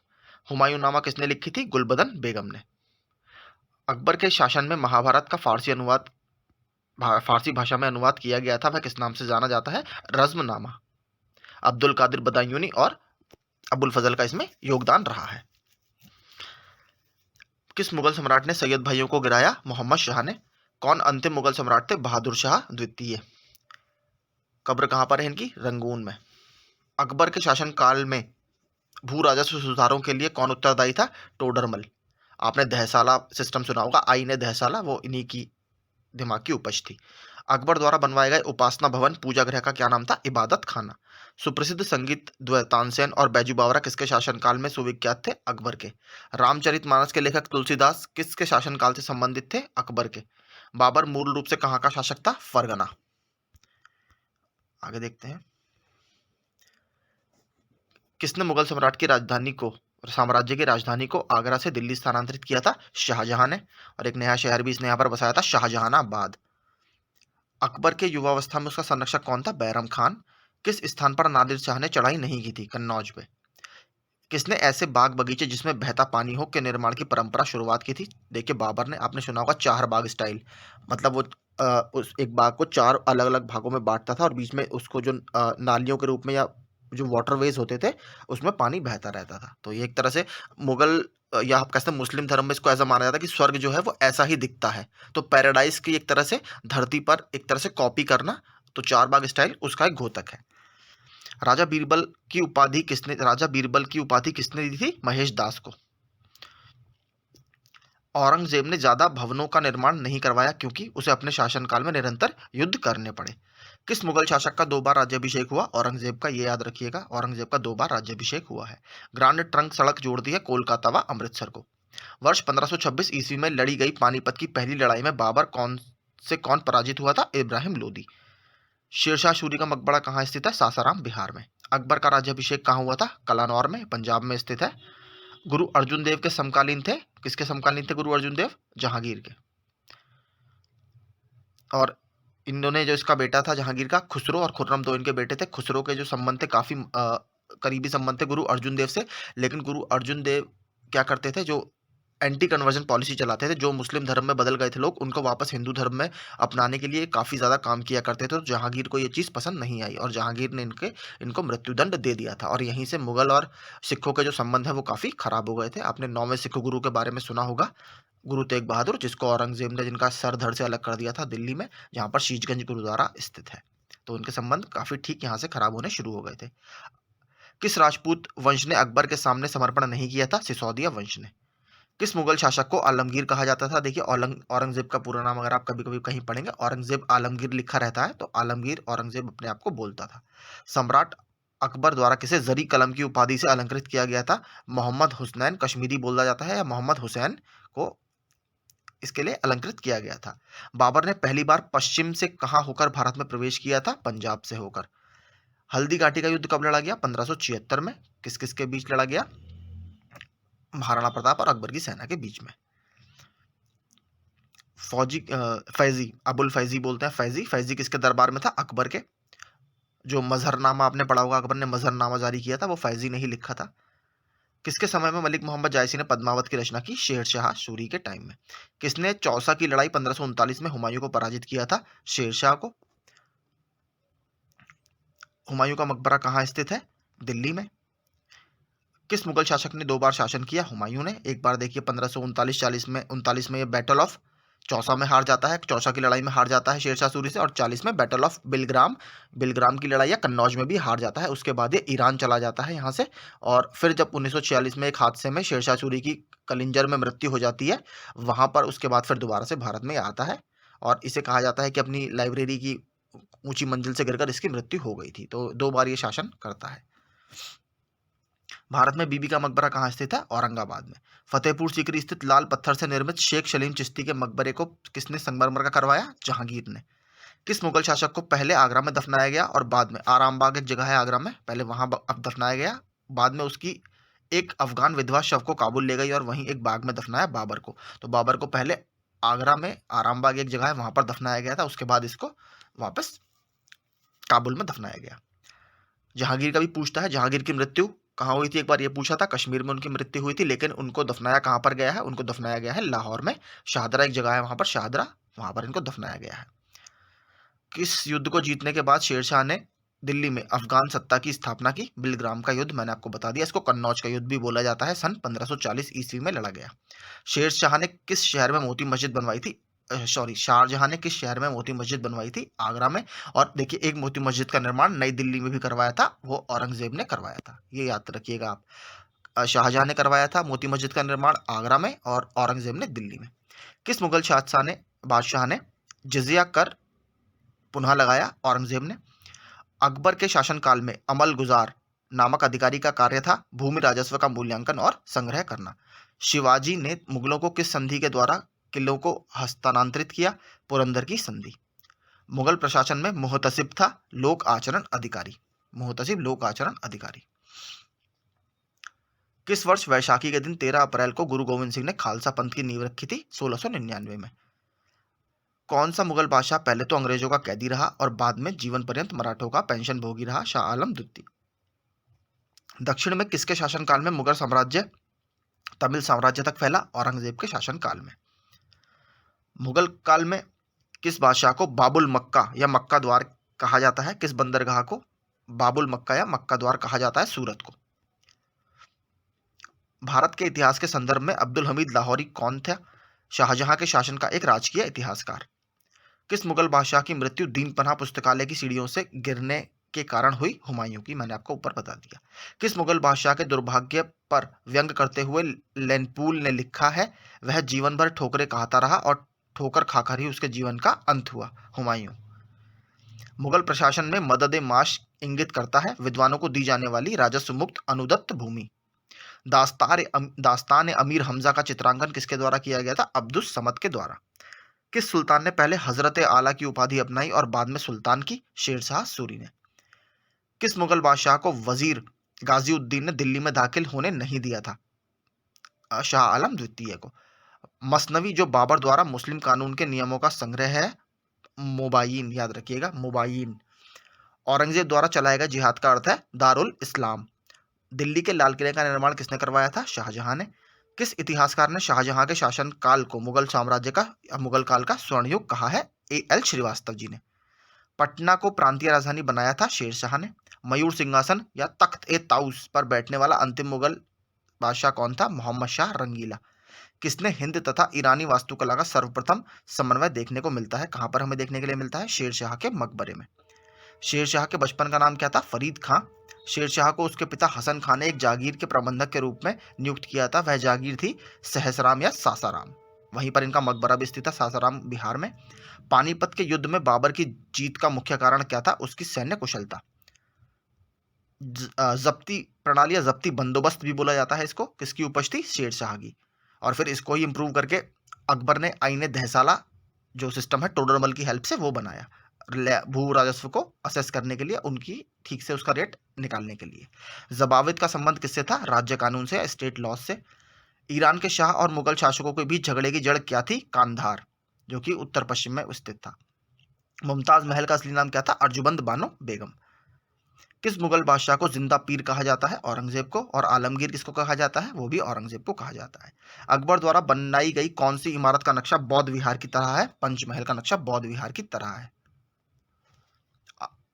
अंतिम मुगल शासक बहादुर शाह जफर था, उसके पिता का क्या नाम था? अकबर शाह द्वितीय। अकबर ने सर्वप्रथम वैवाहिक संबंध राजपूतों से जिस ग्रह से स्थापित किए वह कौन थे? कछवाहा राजपूत से या कछवाहों से इन्होंने सबसे पहले अपने वैवाहिक संबंध स्थापित किए थे। औरंगजेब ने दक्षिण में जिन दो राज्यों को विजित किया था वे क्या थे? गोलकोंडा और बीजापुर। किस मुगल बादशाह ने अपनी आत्मकथा फारसी में लिखी? जहांगीर ने। तुझुके जहांगीरी। मुगलों ने नवरोज का त्योहार कहां से लिया है? पारसियों से लिया है। कौन सा मकबरा द्वितीय ताजमहल कहलाता है? रबिया उद दौरानी का मकबरा या बीबी का मकबरा। किस बादशाह के अंतर्गत मुगल सेना में सर्वाधिक हिंदू सेनापति थे? औरंगजेब के। किस इतिहासकार ने अकबर द्वारा प्रतिपादित दीन ए इलाही को एक धर्म कहा? अबुल फजल ने। अनवार ए सुहाली ग्रंथ किसका अनुवाद है? पंचतंत्र का। धर्मत का युद्ध अप्रैल 1658 में किनके बीच लड़ा गया? औरंगजेब और दारा शिकोह के बीच। जहांगीर के दरबार में पक्षियों का सबसे बड़ा चित्रकार कौन था? उस्ताद मंसूर।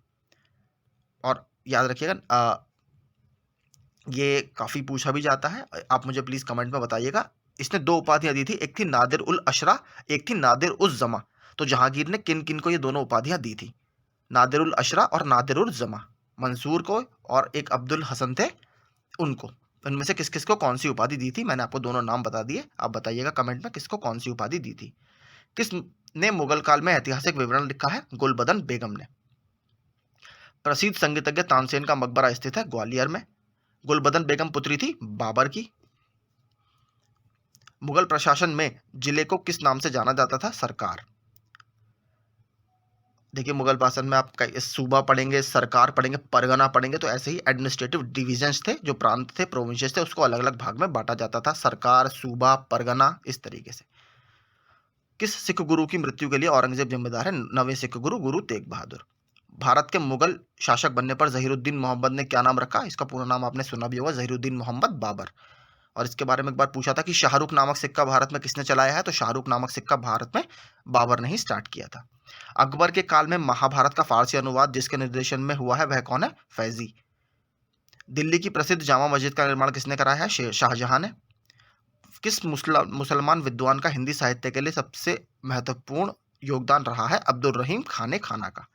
अकबर द्वारा बनाई गई श्रेष्ठतम इमारतें पाई जाती हैं फतेहपुर सीकरी में, आगरा के निकट स्थित है। हल्दी घाटी का युद्ध 1576 के पीछे अकबर का क्या मुख्य उद्देश्य था? राणा प्रताप को अपने अधीन लाना। तो मेवाड़ जो था वो अब इनकी सुजरैनिटी या इनका सबॉर्डिनेशन स्वीकार नहीं कर रहा था, इसलिए वो हल्दी घाटी के युद्ध के तहत राणा प्रताप को झुकाना चाहते थे। मुगल सम्राट अकबर के समय का प्रसिद्ध चित्रकार कौन था? दसवंत। शेरशाह ने अशरफी, रुपया, दाम नामक सिक्के चलवाए। वे जिन धातुओं से बने होते थे वे थे, अशरफी होता था सोने का, रुपया होता था चांदी का, दाम होता था तांबे का। अकबर के शासनकाल में पुनर्गठित केंद्रिक प्रशासन तंत्र के अंतर्गत सैनिक विभाग का प्रमुख कौन था? मीर बख्शी। किसने अकबर की कब्र को खोदकर उसकी हड्डियों को जला दिया? राजा राम ने। अकबर का सबसे अंतिम विजय अभियान था असीरगढ़ विजय। अकबर के नवरत्नों में से एक बीरबल किस अभियान के समय मारे गए? यूसुफ जाइयों के विद्रोह को दबाते समय। तो याद रखिए यूसुफ जाइयों के विद्रोह को दबाते समय इनकी मृत्यु हो गई थी। आगे देखते हैं। अकबर ने किसे कविराय या कविराज की उपाधि दी थी? बीरबल को। और असली नाम क्या था बीरबल का? महेश दास। जहांगीर के निर्देश पर किसने अबुल फजल की हत्या की थी? वीर सिंह बुंदेला ने। मेवाड़ से युद्ध तथा चित्तौड़ की संधि के किसके शासनकाल की महत्वपूर्ण उपलब्धि है? जहांगीर की। अंतिम रूप से जजिया कर समाप्त करने वाला मुगल बादशाह कौन था? मोहम्मद शाह रंगीला। अकबरनामा को किसने लिखा है? अबुल फजल ने। एतमाद उद्दौला का मकबरा आगरा में किसने बनवाया है? नूरजहां ने। असली नाम क्या था इनका? मेहरुन निशा। किसकी बेटी थी? मिर्जा गयास बेग। राजपूताना के राज्यों में से किस एक ने अकबर की संप्रभुता स्वीकार नहीं की थी? मेवाड़ ने। हमने ऊपर बात करी राणा प्रताप की, महाराणा प्रताप जी की। किस मध्यकालीन भारत शासक ने पट्टा एवं कबूलियत की प्रथा आरंभ की थी? शेरशाह सूरी ने। मुगल सम्राट औरंगजेब कौन सा वाद्य यंत्र बजाते थे? वीणा। जहांगीर को कहाँ दफनाया गया था? लाहौर में। मैंने आपको बताया शाहदरा जगह है, मृत्यु उनकी कश्मीर में हुई थी। प्रसिद्ध जैन आचार्य कौन थे जिनको अकबर ने बहुत सम्मानित किया था? हरिविजय सूरी। लंदन में ब्रिटिश ईस्ट इंडिया कंपनी के गठन के समय भारत का कौन बादशाह था? अकबर। शाहजहां के काल में कौन यूरोपीय यात्री भारत आया था? पीटर मुंडी। अकबर ने दीन ए इलाही आरंभ किया 1582 में। दिल्ली का पुराना किला किसके द्वारा बनवाया गया था? शेर शाह सूरी के द्वारा। और इसके सामने ही एक बार पूछा था कि पुराना किला के सामने खैरुल मंजिल का निर्माण किसने कराया है? तो अकबर की जो फॉस्टर मदर थी महामंगा, उन्होंने उसका निर्माण कराया है। अपने पूर्वजों की उपाधि मिर्जा को त्याग कर बाबर ने कौन सी उपाधि धारण की? पादशाह की। अफगानों की शक्ति को बाबर ने किस युद्ध में कुचला? घाघरा के युद्ध में। बाबर की उदारता के कारण उसे कौन सी उपाधि दी गई? कलंदर की। बाबर ने युद्ध में किस रण पद्धति को अपनाया? तुलगमा। भारत विजय के उपलक्ष्य में बाबर से कोहिनूर हीरा किसे प्राप्त हुआ? हुमायूं को। हुमायूं से सहायता की याचना हेतु किसने उसे राखी भेजी? राजमाता कर्णवती चित्तौड़ ने। अबुल फजल ने हुमायूं को क्या कहकर संबोधित किया? इंसान एक कामिल। किस शासक ने स्वयं ही सुल्तान उल अदल की उपाधि की थी? किसने स्वयं को ही सुल्तान उल अदल की उपाधि दी थी? शेरशाह ने। शेरशाह का कौन सा नया सिक्का प्रचलित किया शेरशाह ने? रुपया। सिक्कों पर शेरशाह का नाम और पद किस लिपि में लिखे गए हैं? देवनागरी लिपि में। शेरशाह द्वारा बनवाई गई 1700 सरायों का प्रबंध कौन करता था? शिकदार। अकबर की माता का क्या नाम था? हमीदा बानो बेगम। अकबर के राजकवि तथा प्रसिद्ध संगीतकार कौन थे? तानसेन। अकबर ने मालवा पर कब विजय प्राप्त की? 1561। 1561 ईस्वी में मालवा का शासक कौन था? बाज बहादुर। आगे देखते हैं। शाहजहां का रत्न जड़ित सिंहासन किस नाम से जाना जाता है? तख्ते ताउस। तख्ते ताउस में कौन सा हीरा जड़ा हुआ था? कोहिनूर। सिक्कों पर कलमों का लिखा जाना किसने बंद करवाया? औरंगजेब ने। मुसलमानों पर लगने वाले किस कर को बाबर ने समाप्त किया? तमगा। मुबैयान नामक पद शैली का विकास किसने किया था? बाबर ने। हुमायूं जीवन भर लड़खड़ाता रहा और लड़खड़ाते हुए जान दे दी, ये किसने लिखा है? लेनपूल ने। नुसरत शाह को पराजित करने के पश्चात शेर खान ने कौन सी उपाधि धारण की थी? हजरत आला। शेरशाह के मकबरे को ताजमहल से भी सुंदर किसने कहा है? कनिंघम ने। बुद्धिमत्ता और अनुभव में वह दूसरा हैदर था, शेरशाह के बारे में यह किसने लिखा है? अब्बास खां। गुजरात विजय की स्मृति में अकबर ने इस इमारत का निर्माण करवाया था? बुलंद दरवाजा, फतेहपुर सीकरी, 1572 में। दक्षिण का प्रवेश द्वार किसे माना जाता है? खानदेश को। औरंगजेब ने सती प्रथा पर कब प्रतिबंध लगाया? 1663 ईस्वी में। अकबर के शासनकाल में प्रधानमंत्री को किस नाम से जाना जाता था? वकील। सैन्य प्रभाग का मुखिया कौन होता था? मीर बख्शी। 40 स्तंभों वाला एक विशाल किला कहाँ स्थित है? इलाहाबाद में। 8वां पॉइंट है हमारा मराठा मराठा राज्य। गुरिल्ला युद्ध का पथ प्रदर्शक कौन था? शिवाजी। शिवाजी के प्रशासन में पेशवा कहा जाता था? प्रधानमंत्री को। अष्टप्रधान का ये भाग था। चौथ क्या था? पड़ोसी राज्यों पर शिवाजी द्वारा लगाया गया भूमि कर। मराठा राज्य का दूसरा संस्थापक किसे कहा जाता है? बालाजी विश्वनाथ को। यूरोपीय शक्तियों में से किसने शिवाजी को तोपें प्रदान की? अंग्रेजों ने। शिवाजी ने मुगलों को किस संधि के द्वारा किलों को हस्तांतरित किया था? हमने ऊपर पढ़ लिया, पुरंदर की संधि। शिवाजी का राज्याभिषेक कहाँ हुआ था? रायगढ़ में सन 1674 में, और उन्होंने छत्रपति की उपाधि धारण की थी। किसके शासनकाल में मराठा प्रमुख संभाजी की हत्या कर दी गई थी? औरंगजेब के शासनकाल में। शिवाजी के साम्राज्य की राजधानी कहाँ थी? रायगढ़ में। पानीपत की तीसरी लड़ाई 1761 किन के बीच हुई थी? पेशवा बाजीराव द्वितीय और अहमद शाह अब्दाली की सेना के बीच में। पेशवा बाजीराव द्वितीय याद रखिएगा। शिवाजी सर्वाधिक प्रभावित थे? जीजाबाई से। अष्टप्रधान मंत्री परिषद किस शासक के शासनकाल में थी? शिवाजी के। दास बोध के रचनाकार हैं समर्थ रामदास। लॉर्ड वेलेस्ली की सहायक संधि को स्वीकार करने वाला पहला मराठा सरदार कौन था? पेशवा बाजीराव द्वितीय। सरंजमी प्रथा किससे संबंधित थी? मराठा भू राजस्व व्यवस्था, सरंजम। वह कौन सेनानायक था जिससे बीजापुर के सुल्तान ने 1659 में शिवाजी को जिंदा या मुर्दा पकड़कर लाने के लिए कहा था? अफजल खान। शिवाजी मुगलों की कैद से भागने के समय कौन से नगर में कैद थे? आगरा में। ग्वालियर राज्य की स्थापना किसने की थी? जीवाजी राव सिंधिया ने। एक इतिहासकार ने पानीपत की तीसरी लड़ाई को स्वयं देखा, वह कौन था? काशीराज पंडित। शिवाजी का जन्म कहाँ हुआ था? शिवनेर के दुर्ग में। शिवाजी औरंगजेब के आगरा दरबार में कब उपस्थित हुए? सन 1666 ईस्वी में। संभाजी के बाद मराठा शासन को किसने सरल और कारगर बनाया? बालाजी विश्वनाथ ने। शिवाजी के अष्टप्रधान का जो सदस्य विदेशी मामलों को देखरेख करता था उसे कहा जाता था? सुमंत। शिवाजी के समय में अष्टप्रधान कहा जाता था 8 मंत्रियों की एक परिषद को। शिवाजी ने कब छत्रपति की उपाधि धारण कर अपना राज्याभिषेक करवाया? मैंने आपको बताया सन 1674 में रायगढ़ के दुर्ग में इन्होंने अपना राज्याभिषेक कराया। शिवाजी का अंतिम सैन्य अभियान था कर्नाटक अभियान। शिवाजी को पहाड़ी चूहा व साहसी डाकू की संज्ञा किसने दी? औरंगजेब। औरंगजेब की मृत्यु के समय मराठा नेतृत्व किसके हाथों में था? ताराबाई के। 1775 से 82 के प्रथम आंग्ल मराठा युद्ध का क्या परिणाम था? किसी भी पक्ष की जीत नहीं हुई है, अनिर्णित रहा था। तृतीय आंग्ल मराठा युद्ध 1817 से 18 के दौरान सबसे अंतिम संधि क्या थी? कानपुर की संधि, और इसके बाद ही पेशवाशिप को भारत में खत्म कर दिया गया था। किसके शासनकाल में प्रथम आंग्ल मराठा युद्ध हुआ? माधवराव नारायण के। और इस समय गवर्नर जनरल ऑफ बंगाल कौन था? वॉरेन हेस्टिंग्स था। Governor general of Bengal Warren Hastings. द्वितीय आंग्ल मराठा युद्ध 1803 से 6 एवं तृतीय आंग्ल मराठा युद्ध के समय मराठा पेशवा कौन था? बाजीराव द्वितीय। मराठा साम्राज्य का अंतिम पेशवा था बाजीराव द्वितीय। किसे अंतिम मराठा महान पेशवा कहा जाता है? माधव राव को। शिवाजी के बाद किसने गुरिल्ला युद्ध का संचालन किया? बाजीराव प्रथम। किस मराठा पेशवा को मकियावेली कहा जाता था? नाना फडणवीस। ये काफी इंपॉर्टेंट है। किस मराठा पेशवा को मकियावेली कहा जाता था? नाना फडणवीस।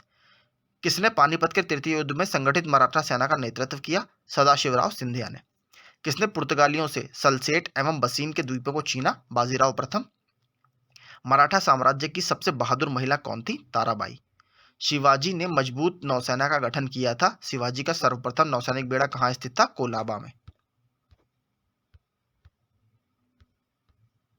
आगे देखते हैं। मराठा राज्य के संस्थापक कौन थे? शिवाजी। शिवाजी के पिता का क्या नाम था? शाहजी भोसले। शिवाजी के माता जी का क्या नाम था? जीजाबाई। शिवाजी के गुरु कौन थे? समर्थ रामदास। भीमसेन की किस पुस्तक से मुगल मराठा संबंध की जानकारी मिलती है? नुस्खा ए दिलकुशा। नुस्खा ए दिलकुशा। अफजल खां की शक्ति को कुचलकर शिवाजी ने किस दक्षिण राज्य पर अधिकार कर लिया? पन्हाला पर। शिवाजी के निर्देश पर किसने विस्तृत भू सर्वेक्षण किया? अन्नाजी दत्तों ने। अन्नाजी दत्तों ने। चौथ वसूल करने वाले अधिकारी को क्या कहते थे? काम विस्तार। काम विस्तार। विधवा पुनर्विवाह पर लगाया गया कौन सा कर था? पतदाम। याद रखिए, पतदाम। घुड़सवार सेना का एक नियमित संगठन कौन था? पागा। मावली कौन थे? पहाड़ी लड़ाकू जाति। घुड़सवार सेना का प्रधान कौन होता था? सर ए नौबत। मराठा काल में भूमि का लेखा जोखा कौन रखता था? कुलकर्णी। लेखपाल भी इसको बोला जाता था उस समय। मराठा प्रशासन में सैनिकों की भर्ती, सेना का प्रबंध और अनुशासन कौन बनाए रखता था? सर ए नौबत। फौजदारी और दीवानी के मुकदमों में किस आधार पर न्याय किया जाता था? मनुस्मृति के आधार पर न्याय किया जाता था। अब देखते हैं विविध मिसलेनियस यानी मध्यकालीन भारत के कुछ अलग क्वेश्चन। पृथ्वीराज विजय का लेखक कौन था? जैनक। और पृथ्वीराज रासो के लेखक कौन है? चंदबरदाई। नागर, द्रविड़ और वेसर क्या है? ये मंदिर स्थापत्य कला की शैलियां हैं। बड़ा इमामबाड़ा कहाँ स्थित है? लखनऊ में। किस राजपूत शासक ने जिच मोहम्मद शाही नामक आंकड़ों का समूह बनाया जिससे लोग खगोल संबंधी अवलोकन कर सके? सवाई जयसिंह ने। हवा महल कहाँ स्थित है?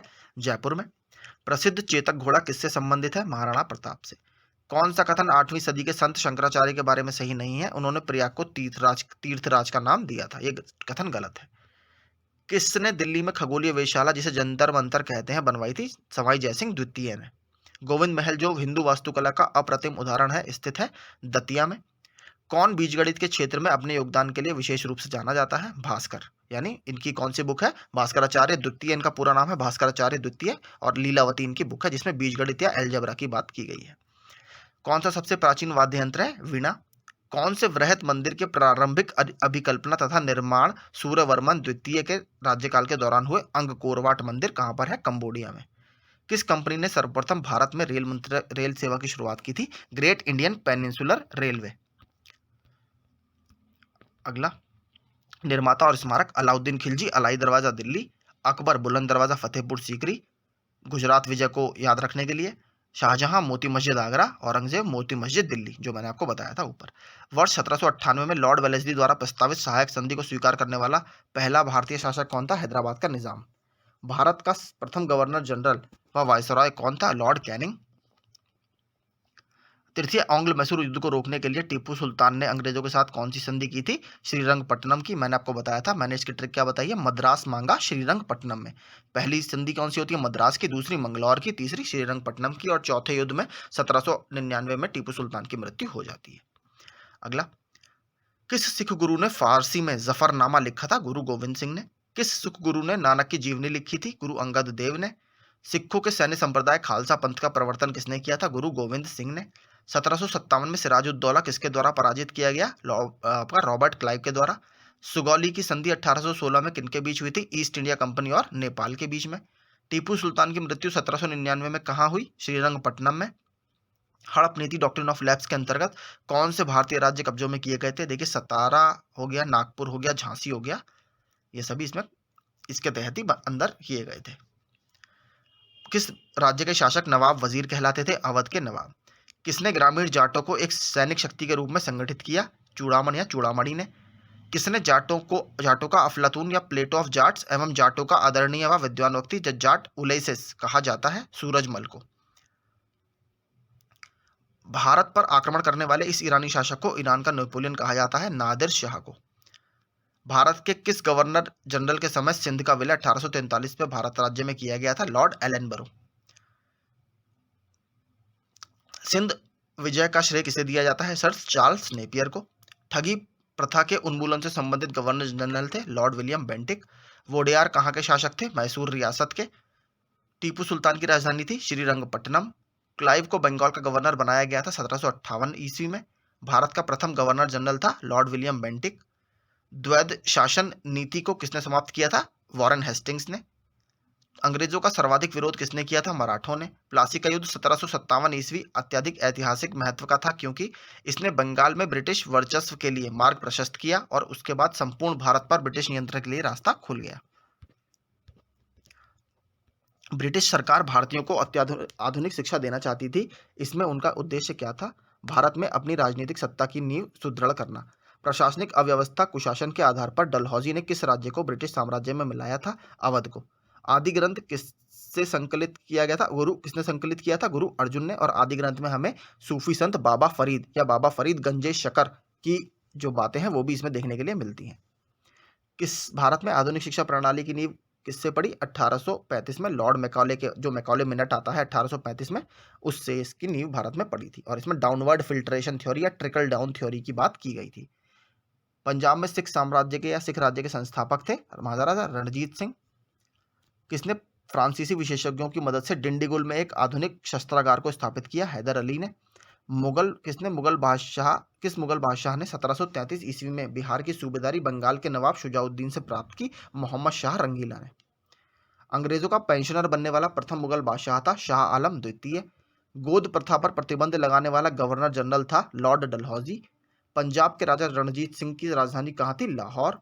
हैदर अली की मृत्यु 1782 ईस्वी में किस युद्ध के दौरान हुई थी? द्वितीय आंग्ल मैसूर युद्ध। कौन सी संधि इसमें होती है? मंगलौर की संधि 1784 में। 1780 से 1784 तक ये युद्ध चलता है। ब्रिटिश सरकार का वह गवर्नर जनरल कौन था जिसने भारत में डाक टिकट शुरू किए? लॉर्ड डलहौजी। सती प्रथा का अंत करने तथा ठगी को समाप्त करने का श्रेय किसको दिया जाता है? लॉर्ड विलियम बेंटिक को। अवध के स्वायत्त राज्य का संस्थापक कौन था? सादत खां बुरहान उन मुल्क। किसने मीर कासिम तथा शुजाउद्दौला के साथ मिलकर अंग्रेजी ईस्ट इंडिया कंपनी पर युद्ध घोषित किया और बाद में बक्सर के युद्ध में अंग्रेजों से पराजित हुए? तो मीर कासिम, शुजाउद्दौला और शाह आलम द्वितीय, ये तीन थे जिन्होंने जॉइंट फोर्सेज जिनकी अंग्रेजों से लड़ी थी। ईस्ट इंडिया कंपनी और बंगाल के नवाब के बीच जब प्लासी का युद्ध हुआ उस समय मुगल सम्राट कौन था? अजीजुद्दीन आलमगीर द्वितीय। अजीजुद्दीन आलमगीर द्वितीय। ईस्ट इंडिया कंपनी के नेतृत्व में रॉबर्ट क्लाइव का उत्तराधिकारी कौन था? हेस्टिंग्स। नवाब सिराजुद्दौला एवं ईस्ट इंडिया कंपनी के बीच संघर्ष का प्रमुख कारण था अंग्रेजों ने व्यापार छूटों का दुरुपयोग किया। सुरक्षा प्रकोष्ठ नीति या रिंग फेंस पॉलिसी किससे संबंधित है? वॉरेन हेस्टिंग्स से। इलाहाबाद की संधि 1765 के बाद रॉबर्ट क्लाइव ने मुर्शिदाबाद का उपदीवान किसे बनाया था? मोहम्मद रजा खान को। किस भारतीय को रॉबर्ट क्लाइव ने बिहार का नायब दीवान नियुक्त किया था? राजा शितब राय को। रणजीत सिंह ने सुप्रसिद्ध कोहिनूर हीरा प्राप्त किससे किया था? शाह सूजा से। ब्रिटिश जनरल जिसे हैदर अली को पोर्टो नोवा के युद्ध में हराया था? Sir Eyre Coote. महाराजा रणजीत सिंह के उत्तराधिकारी थे खड़क सिंह। किस सिख गुरु ने विद्रोही राजकुमार खुसरो की सहायता धन एवं आशीर्वाद से की थी? गुरु अर्जुन देव ने। अगला देखते हैं। सबसे अधिक निर्णायक युद्ध जिसने अंग्रेजों के भारत में प्रभुत्व को संस्थापित कर दिया था? बक्सर का युद्ध सन 1764। 1 नवंबर 1858 को महारानी विक्टोरिया का घोषणा पत्र इलाहाबाद में पढ़कर किसने सुनाया था? लॉर्ड कैनिंग ने। रणजीत सिंह किस मिसल से संबंधित थे? शुक्रचकिया मिसल। तथाकथित कुशासन के आधार पर किस गवर्नर जनरल ने मैसूर राज्य के प्रशासन को ले लिया था? लॉर्ड विलियम बेंटिक ने। किसने अपनी राजधानी मुर्शिदाबाद से मुंगेर शिफ्ट की थी या स्थानांतरित की थी? मीर कासिम ने। किसकी समाधि के कारण नांदेड़ गुरुद्वारा सिखों द्वारा पवित्र माना जाता है? गुरु गोविंद सिंह की समाधि यहाँ पर स्थित है। बक्सर के युद्ध 1764 के समय दिल्ली का शासक कौन था? शाह आलम द्वितीय। टीपू सुल्तान अंग्रेजों के साथ युद्ध में कब मारे गए? 1799 में। सिखों के अंतिम गुरु कौन थे? गुरु गोविंद सिंह। कौन सा युद्ध था जिसमें भारत में ब्रिटिश प्रभुत्व को प्रारंभ किया? प्लासी का युद्ध। डिंडीगुल नाम है तमिलनाडु के एक नगर का। बंगाल के किस गवर्नर के समय सरकारी खजाना मुर्शिदाबाद से कलकत्ता स्थानांतरित किया गया? वॉरेन हेस्टिंग्स के। भारत में प्रथम रेलवे लाइन किस ब्रिटिश गवर्नर जनरल के समय बिछाई गई? लॉर्ड डलहौजी। किसके समय में कलकत्ता में प्रथम न्यायालय की स्थापना की गई? Warren Hastings. बंगाल के किस गवर्नर जनरल के काल में पिट्स इंडिया एक्ट 1784 पारित किया गया? Warren Hastings. भारतीय शासकों में से कौन था जिसने विदेशों में आधुनिक पद्धति से दूतावास स्थापित किए थे? टीपू सुल्तान ने। भारत में प्रथम रेल लाइन किसने बिछाई थी? जॉर्ज क्लार्क ने। भारत से ब्रिटेन की ओर संपत्ति के अपवहन यानी ड्रेन ऑफ वेल्थ का सिद्धांत किसने प्रतिपादित किया था? दादा भाई नौरोजी ने। बुक है इनकी कौन सी? Poverty and un British rule in India. Bharat में ब्रिटिश भू राजस्व प्रणाली का किसने अधिक लाभ प्राप्त किया? जमींदारों ने। भारत में सबसे पहला सूती वस्त्र मिल किस शहर में स्थापित किया गया था? मुंबई में। अंग्रेजों द्वारा बनाई गई भू राजस्व व्यवस्था की कौन सी कृषकों के हितों को अधिक सुरक्षा प्रदान करती थी? मद्रास प्रांत की रैयतवाड़ी भू व्यवस्था। किसके द्वारा बंगाल और बिहार का स्थायी बंदोबस्त या इस्तमरारी बंदोबस्त परमानेंट सेटलमेंट शुरू किया गया था? लॉर्ड कॉर्नवालिस के द्वारा। रैयतवाड़ी व्यवस्था की व्यवस्था कब लागू की गई थी? 1820 में। अंग्रेजी शासनकाल में भारत का कौन सा क्षेत्र अफीम उत्पादन के लिए जाना जाता था? बिहार। 18वीं सदी में बंगाल में वस्त्र उद्योग के पतन के लिए उत्तरदायी कारण क्या था? ब्रिटेन को निर्यात करने वाले माल पर तटकर।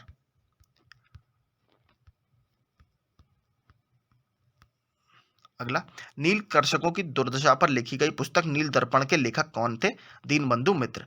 अंग्रेजों द्वारा सर्वप्रथम कहवा बागान लगाए गए थे? वायनाड जनपद में।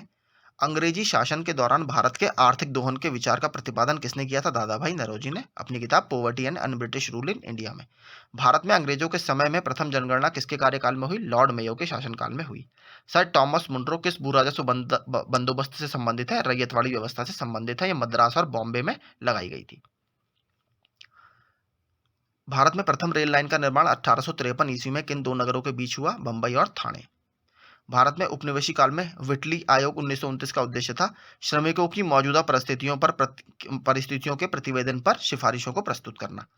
स्वतंत्रता पूर्व अवधि में ब्रिटिश सरकार द्वारा भारत में आधुनिक शिक्षा के प्रसार का मुख्य उद्देश्य था छोटे प्रशासनिक पदों पर नियुक्ति हेतु शिक्षित भारतीयों की आवश्यकता।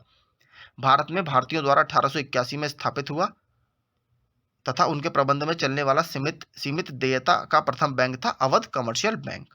अंग्रेजों द्वारा रैयतवाड़ी व्यवस्था बंदोबस्त को लागू किया गया था मद्रास प्रेसिडेंसी और बॉम्बे प्रेसिडेंसी में। भारत में उपनिवेशी शासन के संदर्भ में 1883 ईस्वी में पारित इल्बर्ट बिल का क्या उद्देश्य था? जहां तक अदालतों की दांडिक अधिकारिता का संबंध था भारतीय तथा यूरोपियन लोगों को बराबरी पर रोकना। ब्रिटिश शासन के दौरान भारत में उद्योगों का कोई स्वतंत्र विकास नहीं हुआ। इसका क्या कारण था? भारी उद्योगों का अभाव। ब्रिटिश ईस्ट इंडिया कंपनी का व्यापारिक अधिकार अंतिम रूप से किस एक्ट के तहत समाप्त किया गया? 1833 का चार्टर एक्ट। स्थायी बंदोबस्त 1793 के अंतर्गत जमींदारों से अपेक्षा की गई कि वे खेतीहरों को पट्टा जारी करेंगे। अनेक जमींदारों ने पट्टा जारी नहीं किया। इसका कारण था जमींदारों के ऊपर कोई भी सरकारी नियंत्रण नहीं था। भारतीय शिक्षा का मैग्ना कार्टा या महाअधिकार पत्र किसे कहा जाता है? वुड्स डिस्पैच को इंग्लिश में, या वुड के घोषणा पत्र 1854 को। किसने 1911 में प्राथमिक शिक्षा को निःशुल्क एवं अनिवार्य बनाने वाला विधेयक इंपीरियल लेजिस्लेटिव काउंसिल में प्रस्तुत किया जिसे प्राथमिक शिक्षा का मैग्ना कार्टा कहा गया? गोपाल कृष्ण गोखले ने। भारत में आधुनिक शिक्षा का जन्मदाता किसे कहा जाता है? चार्ल्स ग्रांट को। हिंदू कॉलेज 1817 कलकत्ता में इसकी स्थापना किसने की? डेविड हेयर और राजा राम मोहन रॉय दोनों ने मिलकर की थी। पहली आधुनिक पटसन मिल कहाँ स्थापित की गई? रिश्रा, बंगाल में। पहला आधुनिक लोहा इस्पात उद्योग कहाँ स्थापित हुआ? बिहार, वर्तमान झारखंड में। अगला, भारत में विकेंद्रीकरण का शुभारंभ किसके समय में हुआ? लॉर्ड मायो के। रेल विभाग के लिए पृथक रूप से रेलवे बजट कब आरंभ हुआ? 1925 में। ब्रिटिश नागरिकों को सर्वप्रथम किस वर्ष भारत में भूमि खरीदने एवं बसने की अनुमति मिली? 1833 में। दादा भाई नौरोजी ने अंग्रेजों द्वारा किए गए किस कार्य को अनिष्ट की संज्ञा दी? धन के निकास को, यानी ड्रेन ऑफ वेल्थ को। किसने भारत के अंग्रेजी उपनिवेश नियंत्रण की आलोचना में अन ब्रिटिश पदावली का उपयोग किया था? दादा भाई नौरोजी ने। नानक किसकी पूजा पर जोर देते थे? सतनाम की। सतनाम वाहिगुरु आपने सुना भी होगा। गुरु नानक का विवाह किसके साथ हुआ था? सुलखनी के साथ। किस सूफी संत ने अमृतसर में हरमिंदर साहब की नींव डाली? मियां मीर ने। महाराजा दिलीप सिंह को 50,000 रुपए वार्षिक पेंशन देकर कहां भेज दिया गया? इंग्लैंड। तो ये आप याद रखिएगा। इधर इसके क्वेश्चन और देख लेते हैं। आदि ग्रंथ अथवा गुरु ग्रंथ साहब का संकलन निम्न में से किसने किया? तो ये जो संकलन किया है गुरु अर्जुन देव ने किया है। मैंने आपको बताया था इसमें बाबा फरीद गंजे शकर, ये जो सूफी संत थे उनकी भी शिक्षाएं हैं। खालसा के संस्थापक गुरु थे गुरु गोविंद सिंह, ऑप्शन डी। तो देखिए यही था हमारा मध्यकालीन भारत। आई होप आपको ये वीडियो पसंद आया होगा। ऐसे ही और वीडियो पाने के लिए हमारे चैनल को लाइक, शेयर और सब्सक्राइब जरूर करें। Thank you so much.